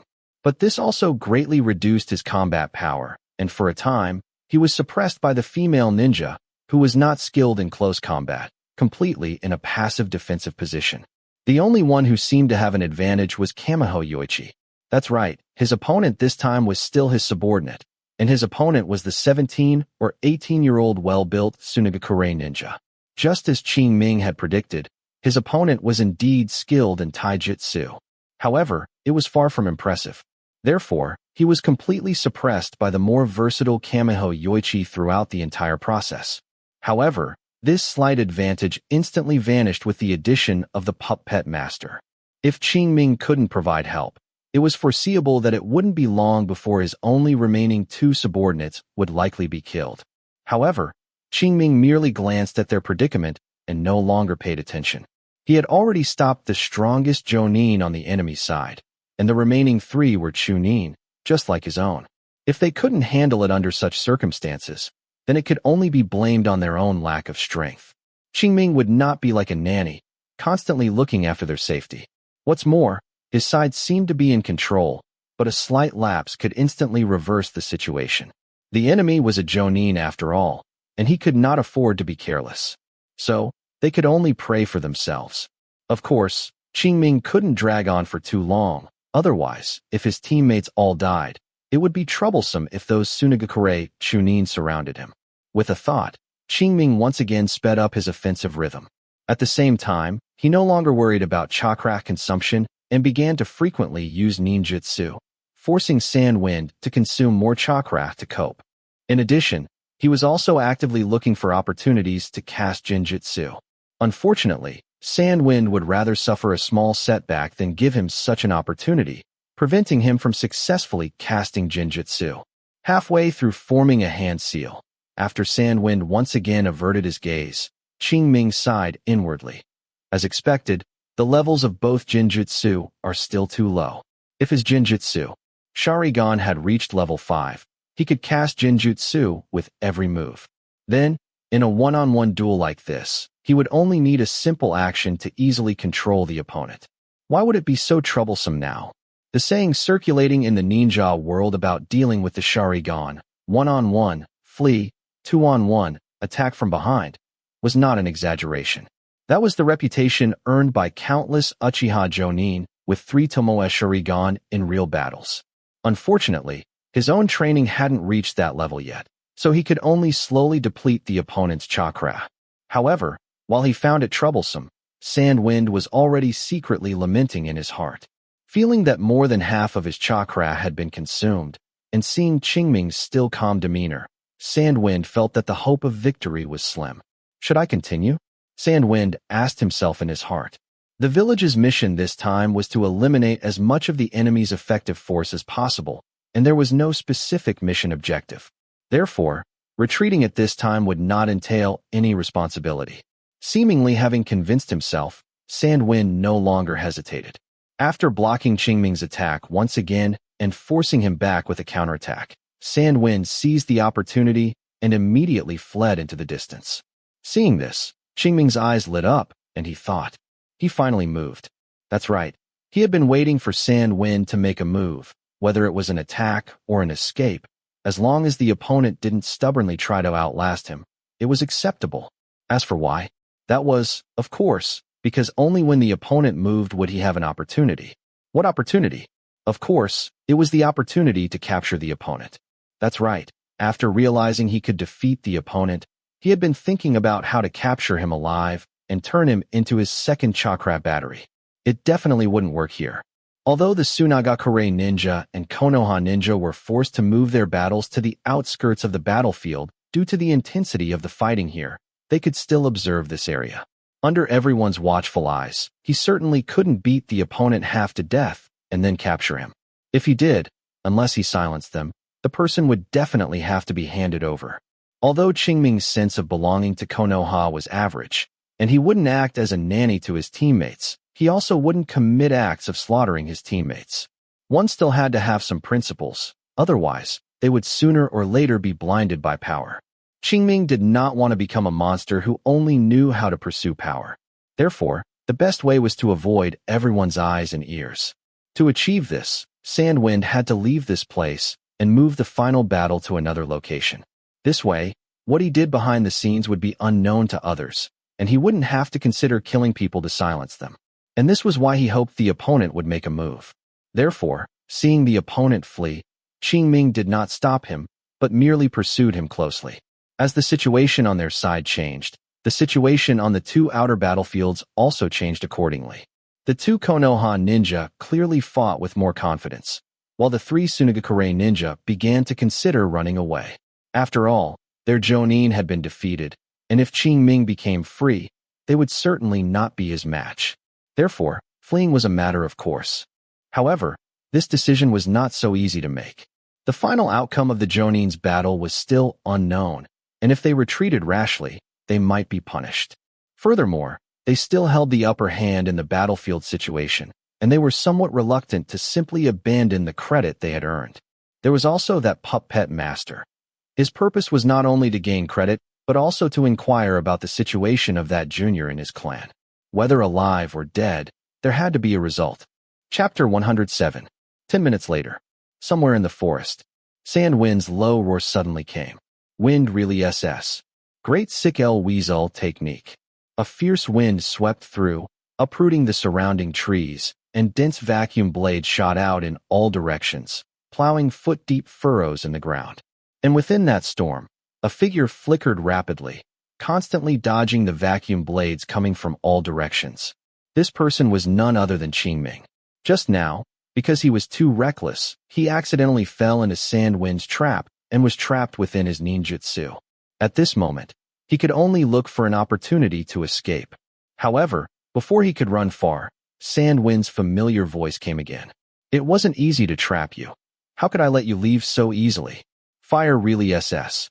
Blazing fire technique. Burn them for me. What? Fire really SS. Hearing the other party's words, Qingming's expression suddenly changed, and he immediately activated his Sharingan with all his might, running outwards. However, no matter how fast he couldn't match the speed of the flame's spread. As the saying goes, fire gains power from wind, and wind enhances fire's might. When wind really SS. Great sick El Weasel technique and fire really SS. Blazing fire technique were combined. The power unleashed far exceeded that of a single ninjutsu. Clearly, this was Sandwind's trump card. And as soon as this ultimate technique was unleashed, it achieved good results. No. In the storm, Qingming let out an unwilling roar, and then his entire body was engulfed by flames. Who? Outside the ninjutsu's range, Sandwind leaned on his 3-star fan, panting heavily, his eyes fixed on the spot where Qingming was engulfed by flames, muttering, "Did it succeed? Succeed? Heh." As soon as Sandwind's voice fell, Qingming's cold sneer came from beside his ear, and along with it, the sound of a blade tearing through the air. An extreme sense of crisis surged into his heart. Sandwind didn't have time to think. His body instinctively leaned to the right. Uft! The sound of a sharp blade entering flesh rang out. The short sword in Qingming's hand pierced through Sandwind's left arm. Immediately after, with a thought, he injected fire release chakra into the short sword, then flicked it upwards, directly severing half of Sandwind's arm.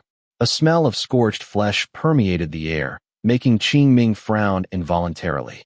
Sandwind, clutching his severed arm, endured the pain and rapidly retreated, stopping only after moving back 3 or 4 meters.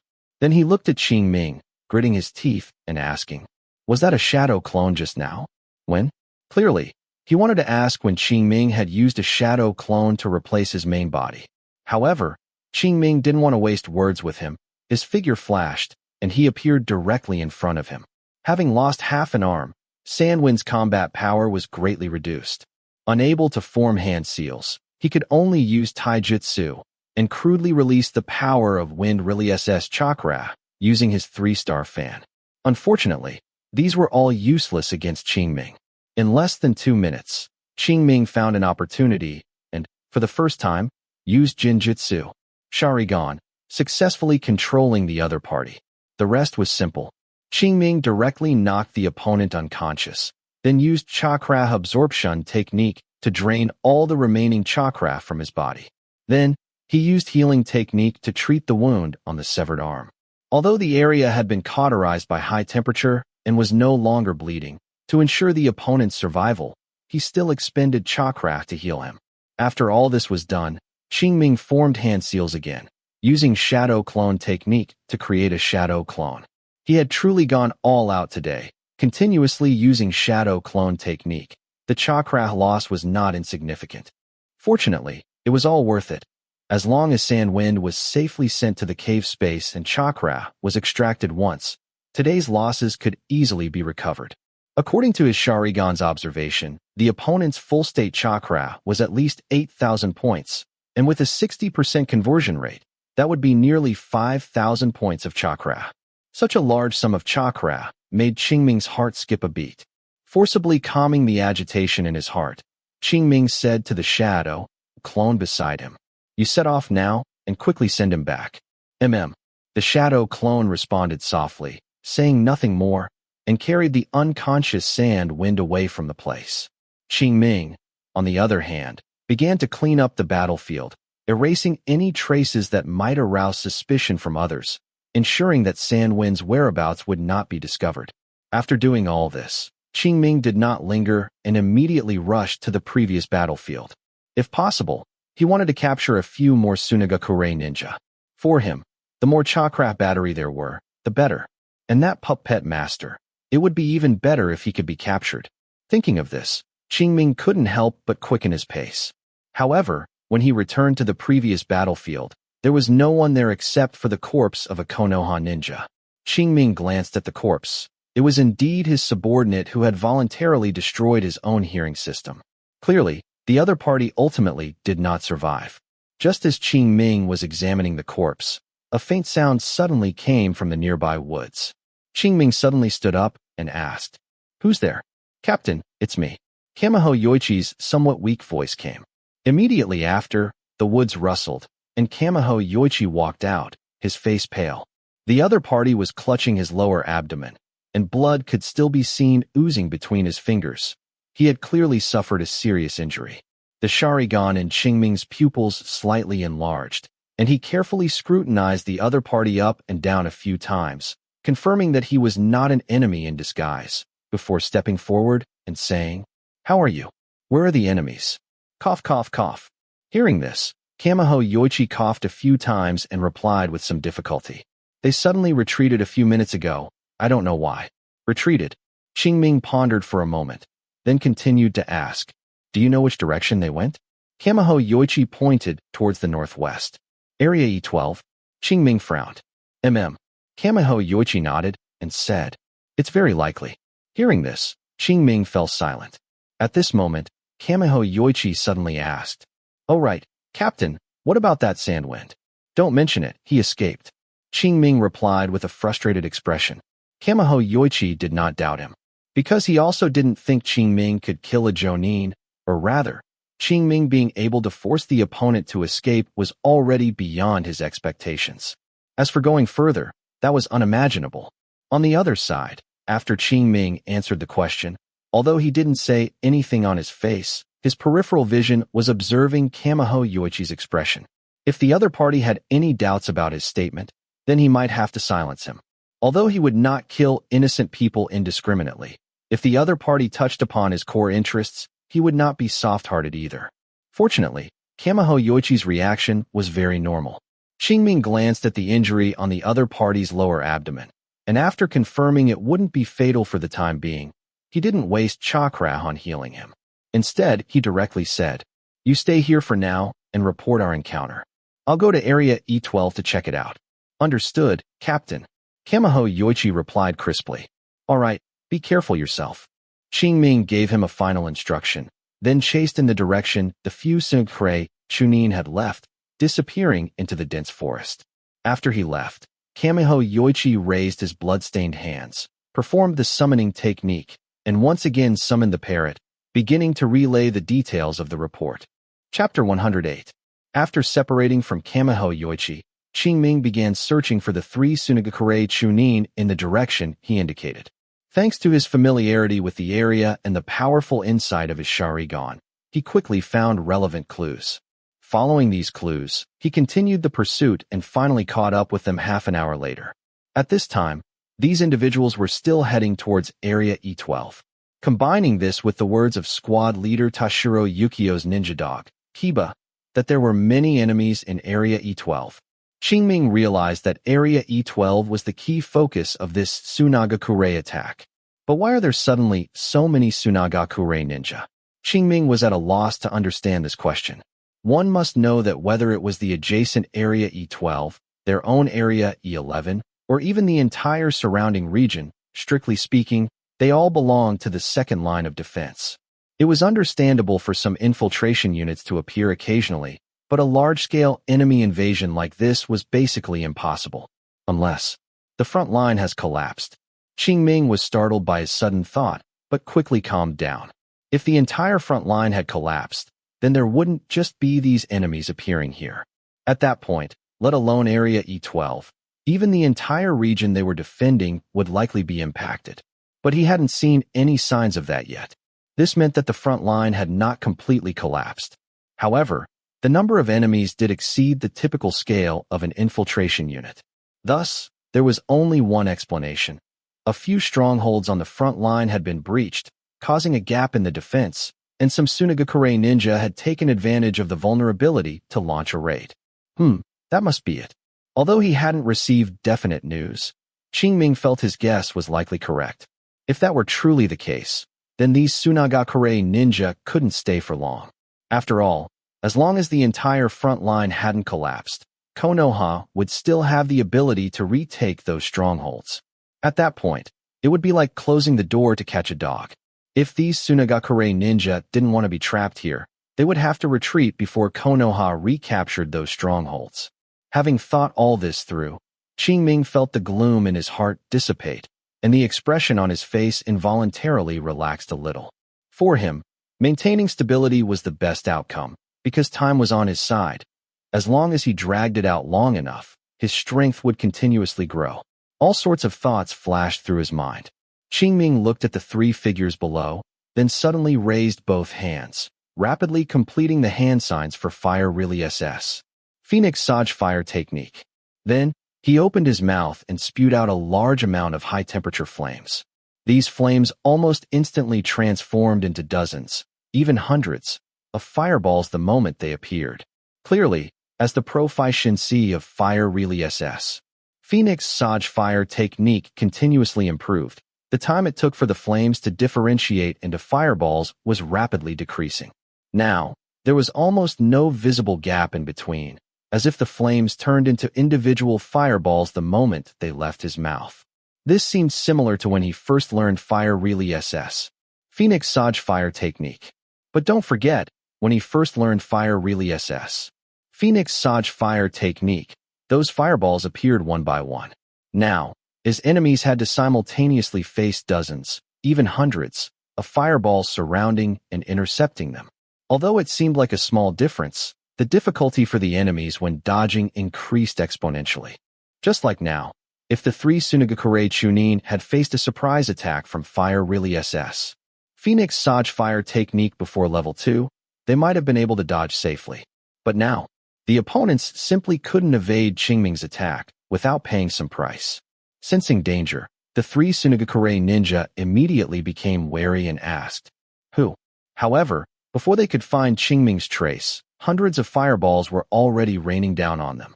The speed was so fast and the angles so tricky that they had no choice but to dodge. But their movements, in Qingming's eyes, were full of flaws. Qingming, without a second thought, manipulated the fireballs to surround the three. The first to be hit was the 17 or 18-year-old taijutsu ninja. Although his speed was fast, it wasn't fast enough. Ultimately, his retreat was sealed off by a dozen fireballs, forcing him to endure the impact of 2 fireballs, leaving his chest and right arm charred. He collapsed to the ground on the spot, losing his combat capability. The second to be hit was the female ninja in her early 20s, who specialized in sound wave genjutsu. However, she managed to use the substitution technique at the crucial moment, escaping the danger. As for the puppet master, he was specifically targeted by Qingming. Even with a puppet protecting him, he was still hit by a fireball and sustained a significant injury. Even the puppet itself was subjected to concentrated bombardment, resulting in some damage to its body. A few breaths later, the fireballs vanished, and silence returned to the scene. The female ninja and the puppet master stood side by side, looking in unison towards the direction where the fireballs had come from, yet saw nothing. This made both of their expressions quite grim. After a moment of silence, the female ninja suddenly nodded to the puppet master, seemingly hinting at something. Seeing this, the puppet master immediately returned an understanding look, then swiftly took out 2 earplugs and inserted them into his ears. The next moment, the female ninja raised her hands and rapidly formed hand seals. At the same time, her mouth slightly opened, clearly preparing to cast some kind of sound wave genjutsu, attempting to force the hidden attacker to reveal himself this way. However, before she could complete the jutsu, a figure suddenly appeared before her eyes, followed by a pair of blood-red Sharingan that filled her entire vision. Sharingan. Genjutsu? Uchiha was greatly alarmed and immediately tried to dispel the genjutsu. But just as she started, she felt the chakra in her body rapidly draining away, followed by a sharp pain in the back of her neck, and she instantly fell unconscious. The one who struck was none other than Qingming, who had been observing in the shadows for a long time. Because he was unsure how much resistance the Sharingan had against sound wave genjutsu, he decided to strike first before she could make her move. The process was smooth. Relying on his perfected body flicker technique and excellent stealth skills, he appeared before his opponent in the blink of an eye, undetected. Because she was distracted by casting genjutsu, she had no time to react and was directly controlled by his genjutsu. Sharingan. Then came the chakra extraction, knocking her out and taking her away in one swift motion. During this time, the puppet master only cared about his own escape and showed no intention of stopping him. It wasn't that he didn't want to, but that he didn't dare, because he had recognized Qingming's identity and knew his strength, so he didn't dare to linger for a moment. Unfortunately, he didn't want to provoke Qingming, but that didn't mean Qingming would let him go. After dealing with Uchiha, Qingming repeated the process, extracting the taijutsu ninja's chakra and knocking him out, then immediately pursued the puppet master. The process needs no further elaboration. Even though the opponent had a hidden trick, suddenly summoning a decent puppet, he still couldn't last long against Qingming and soon followed in the footsteps of his 2 teammates. Qingming looked at the 3 unconscious individuals on the ground, knowing that the main reason these people performed so poorly in front of him was that his surprise attack had succeeded. If they hadn't been caught off guard at the beginning, these 3 wouldn't have been defeated so quickly and thoroughly. Of course, part of it was also due to them having just fought a fierce battle with 3 Konoha ninja, so their strength wasn't at its peak. But overall, Qingming's strength simply far exceeded theirs, which is why they couldn't even put up a decent struggle. However, since they were enemies, Qingming would not show them any mercy. Chapter 109. Gathering the three individuals, Qingming no longer wasted time. He raised his hand, intending to use the shadow clone technique to create shadow clones to take them back. Just then, a memory suddenly surfaced in his mind. It was the process of sand wind being sent to the cave space. Clearly, this was the memory of the previous shadow clone. Through the memory, Qingming already knew that the other party had successfully completed the mission. This made him secretly breathe a sigh of relief. Earlier, he had been worried that the shadow clone might encounter some trouble midway, fearing he would lose sand wind, that large chakra battery. Now it seemed he had worried too much. The shadow clone had perfectly completed his mission. Since that's the case, let's continue.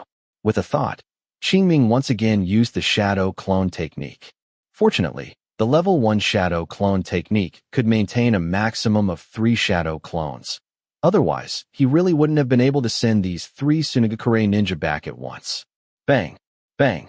2 clouds of chakra smoke dispersed, and 2 shadow clones identical to Qingming appeared in the field. The reason he didn't create 3 was because there was already 1 shadow clone guarding the cave space, so only 2 could be created here. Fortunately, 2 shadow clones were enough. Without Qingming's command, the 2 shadow clones stepped forward, picked up the 3 people on the ground, nodded to him, and then left without a word. Watching their retreating figures, Qingming felt the chakra within him, noting that less than 2,000 points remained. This made him feel very insecure. Originally, he had planned to rush to Area E12 as soon as possible to see if he could fish in troubled waters and capture a few more Sunagakure ninja. Now, well, he decided against it. However, he couldn't do nothing. He had told Kamiho Yoichi that he was going to Area E12 for support. If he didn't show up, it might cause unnecessary suspicion later. He currently had many secrets, so it was best not to arouse suspicion if possible. After thinking for a moment, Qingming finally decided to continue heading to Area E12. However, he could appropriately slow down his pace. That way, by the time he arrived, if the shadow clones had already finished their task and dispelled the ninjutsu, allowing his chakra to recover, he would continue with his previous plan. If they hadn't had time, then he would just have to go with the flow. In any case, Qingming would not joke with his life. Having made his decision, Qingming no longer delayed and immediately headed towards Area E12. Half an hour later, Qingming arrived at Area E12. At this time, the 2 shadow clones he had sent out had already completed their mission, and his chakra had also recovered to over 5,000 points. According to the original plan, he should have fished in troubled waters next, capturing more Sunagakure ninja to expand his chakra battery group. However, his plan ended before it even began. It wasn't that there were no Sunagakure ninja left in the field. On the contrary, the number of Sunagakure ninja here far exceeded his expectations. But precisely because of this, he didn't dare to act rashly. Nothing else. Sunagakure's offensive this time clearly exceeded his plan. Now, even though Konoha ninja from several surrounding areas had already come to support, the Sunagakure ninja still showed no intention of retreating, and the battle in the field even seemed to be intensifying. In such a situation, how could Qingming dare to fish in troubled waters? In fact, as soon as he appeared, he was immediately targeted. Helplessly, he could only join the battle. Relying on his sharp swordsmanship and a pair of 2 Tomoe Sharingan, Qingming consecutively killed 9 Sunagakure ninja within 1 hour, greatly relieving the pressure on the Konoha ninja in the nearby area. But precisely because of this, he was targeted by a Sunagakure Jonin, whose strength was even greater than Sand Wind's. Qingming was not in his best state and didn't want to fight head-on with the opponent, so he simply went with the flow, no longer attacking, only defending and dodging. Although the opposing Jonin was formidable, he couldn't do anything to Qingming for a while and could only constantly probe. Thus, time passed minute by minute. In a flash, another half an hour had passed. As dusk approached, and it was almost time for the shift change, Qingming felt that if they continued to delay, these Sunagakure ninja wouldn't be able to leave. It should be known that a shift change meant the arrival of fresh forces. And based on Qingming's previous 2 experiences, About half of the squads would be replaced during each shift change. With so many fresh forces, Qingming didn't think the Sunagakure ninja in the field could withstand them, so the other party would most likely retreat before then. As for the possibility that the other party didn't know their shift change time, he immediately ruled that out. With such an offensive from the other side, how could they easily launch it without a detailed investigation of their side? Moreover, this shift change time was not a secret. With so many people each time, it was too easy to find out. As expected, not long after, sharp whistles suddenly sounded in multiple places in the field. And upon hearing these whistles, the Sunagakure ninja present immediately abandoned their opponents and gathered around the nearest jonin at the fastest speed. Afterward, led by a group of Sunagakure jonin, they directly charged outwards. In a short while, they broke through Konoha's temporarily organized defense line and broke out of the encirclement. The Konoha leaders on this side obviously didn't want the other party to leave so easily and quickly issued an order to pursue. Thus, the Konoha ninja who could still move began to pursue the Sunagakure ninja. In this situation, some Sunagakure ninja inevitably fell behind. Seizing this opportunity, Qingming once again captured two Sunagakure chunin alive and had his shadow clones take them away. The entire process was extremely careful, without revealing any flaws. In a flash, 1 hour later, the pursuit temporarily ceased, and all Konoha ninja returned to their respective garrisons. And the large Konoha unit that had come for the shift change, after arriving an hour early, did not linger and hurriedly rushed further west. That was the front line resisting the hidden San village. After they left, Qingming received an order that all vacations for this and the next period were canceled. For the next half-month, everyone had to continue with the past week's missions, strengthening patrols, strictly preventing Sunagakure infiltration, and ensuring the safety of the main camp. As for squads with insufficient personnel, the main camp would appropriately supplement them later. Additionally, Qingming also learned the latest situation on the front line from squad leader Toshiro Yukio. Just as he had guessed, 2 strongholds on the front line were indeed breached by the hidden San village, and now other strongholds were dispatching personnel to retake those 2 strongholds. And the fresh forces that had just left were going to support the front line. However, Qingming estimated that these people might not be enough. The hidden San village would not easily give up the strongholds they had painstakingly captured. Therefore, in the next few days, the main camp should continue to send more personnel. No wonder the order said that the main camp would appropriately supplement personnel for various squads. It turns out they are short-handed. From this, it could be seen that Konoha's reserve forces were actually somewhat insufficient. If this continued, contracting the defense line was almost an inevitable choice. It's just unclear how much longer the front line can hold. This time the strongholds were breached is probably just the beginning. From now on, such incidents will likely become the norm. In other words, the second line would no longer be a simple second line, because they would also encounter large numbers of enemies at any time. After a long period of contemplation, Qingming shook his head. He thought to himself, why think so much? As long as I maintain rapid growth and strength, I can easily handle any danger I encounter. With this thought, Qingming no longer wasted time. After greeting the squad on night duty, he returned to his residence and began to cultivate on his own. Chapter 110. The next day, in the afternoon, Uchiha Qingming completed his routine patrol and found an opportunity to come to the cave space. You're here. Seeing Uchiha Qingming approach, the shadow clone stationed there spoke. Uchiha Qingming nodded, responded casually, and then had the other party release the shadow clone technique. The next moment, a surge of chakra, along with the connection in the ethereal, flowed into his body. Along with it came the other party's memories from this period. Uchiha Qingming quickly read through the other party's memories, and after finding no problems, he once again performed the shadow clone technique, splitting off a shadow clone. Without him needing to instruct, this shadow clone left the cave space and headed straight for the squad station. Next, the other party would replace him and stay there. With all preparations complete, Uchiha Qingming wasted no more time, turned, and was about to enter the depths of the cave to complete his first harvest. But after only 2 steps, he seemed to remember something and suddenly thought. Panel. The next moment, the familiar light blue screen appeared. Name: Uchiha Qingming. Age: 11 years old. Physique: 10. Spirit: 11.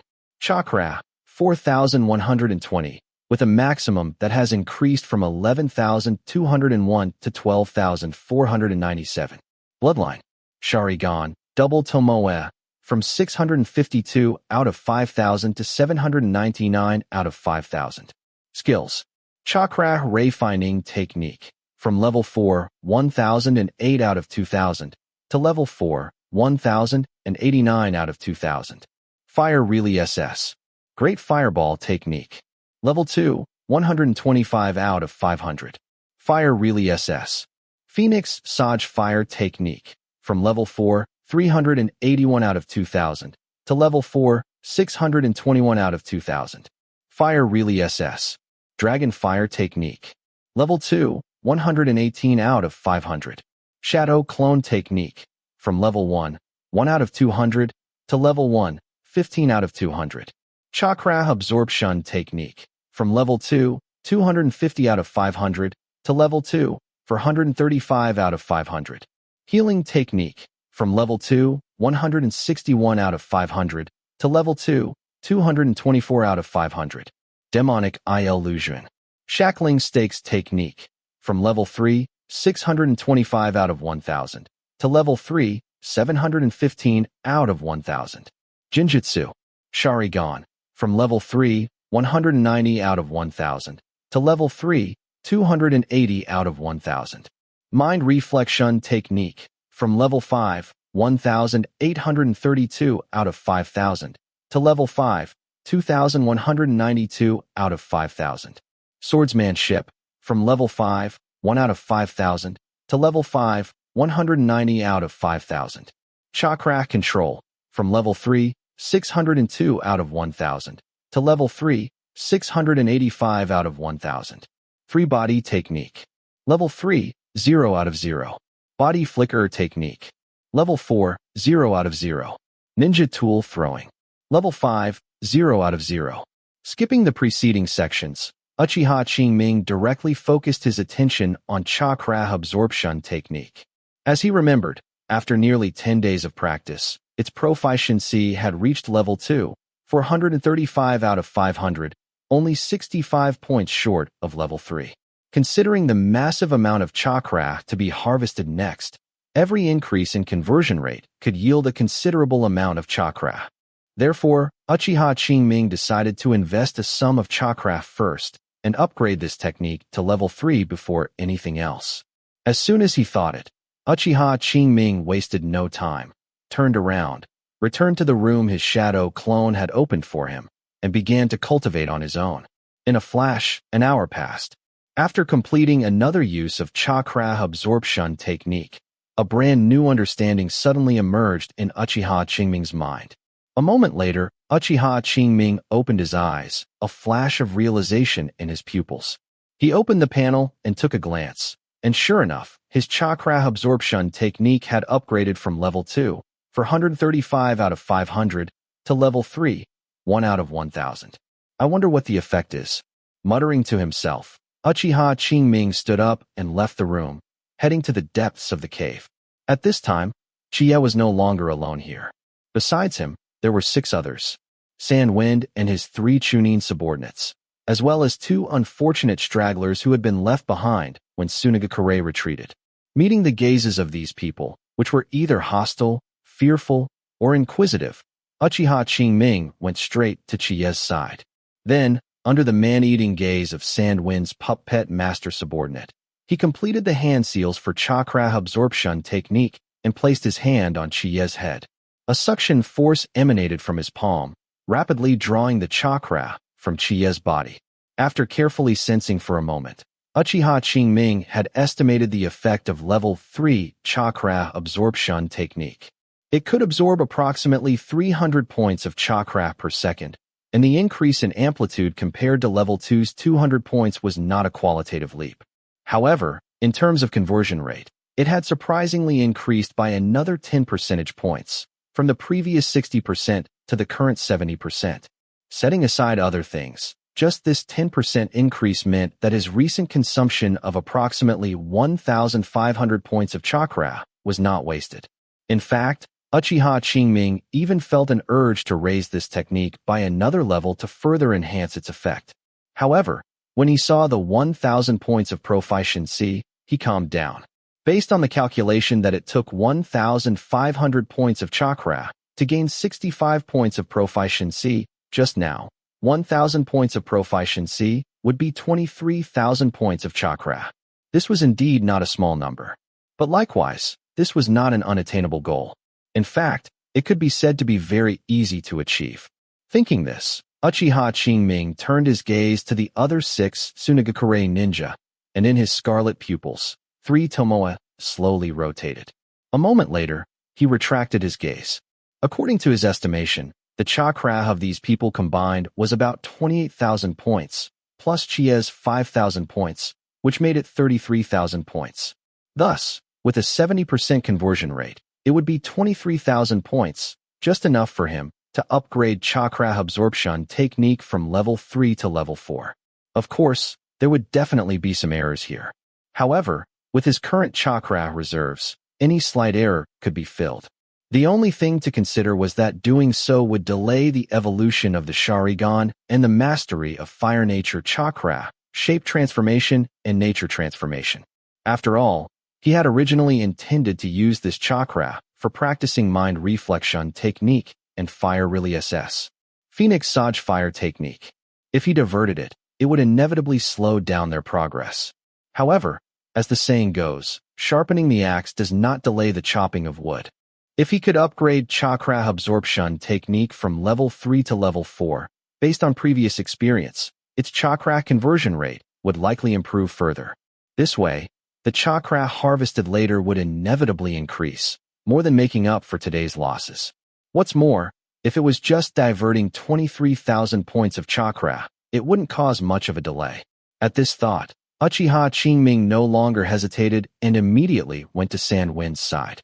He once again performed chakra absorption technique, absorbing all the chakra that had finally recovered in his body into his own. Immediately, Uchiha Qingming's chakra surged to over 11,000 points, almost reaching the limit his chakra pathways could contain. Uchiha Qingming endured his body's discomfort and tore off the tape stuck on Chie and Sandwind's faces. Before they could speak, he shoved a few soldier pills into their mouths, then quickly taped them up again. After doing all this, he immediately returned to the room opened by the shadow clone and once again started grinding the proficiency of chakra absorption technique. 2 hours later, his chakra absorption technique reached level 3, 350 out of 1,000, and his internal chakra also dropped to the warning line of 4,000 points. After a short rest, Uchiha Qingming appeared again in the depths of the cave. This time, there was no wasted talk either. He caught 3 Tsunagakure Chunin and drained their chakra. Consequently, his chakra once again returned to a nearly overflowing state. As usual, after feeding them a few soldier pills, Uchiha Qingming returned to the room again, continuing to grind the proficiency of chakra absorption technique. In this way, after spending 6 hours in total and draining the chakra of all 7 Tsunagakure ninja, he finally raised chakra absorption technique to level 4, 1 out of 2,000, in the middle of the night. Ignoring the need to test its effect, Uchiha Qingming practically collapsed into sleep. 1,000 repetitions. Even with such strong positive feedback, Uchiha Qingming was somewhat unable to bear it. Soon, snoring could be heard in the room.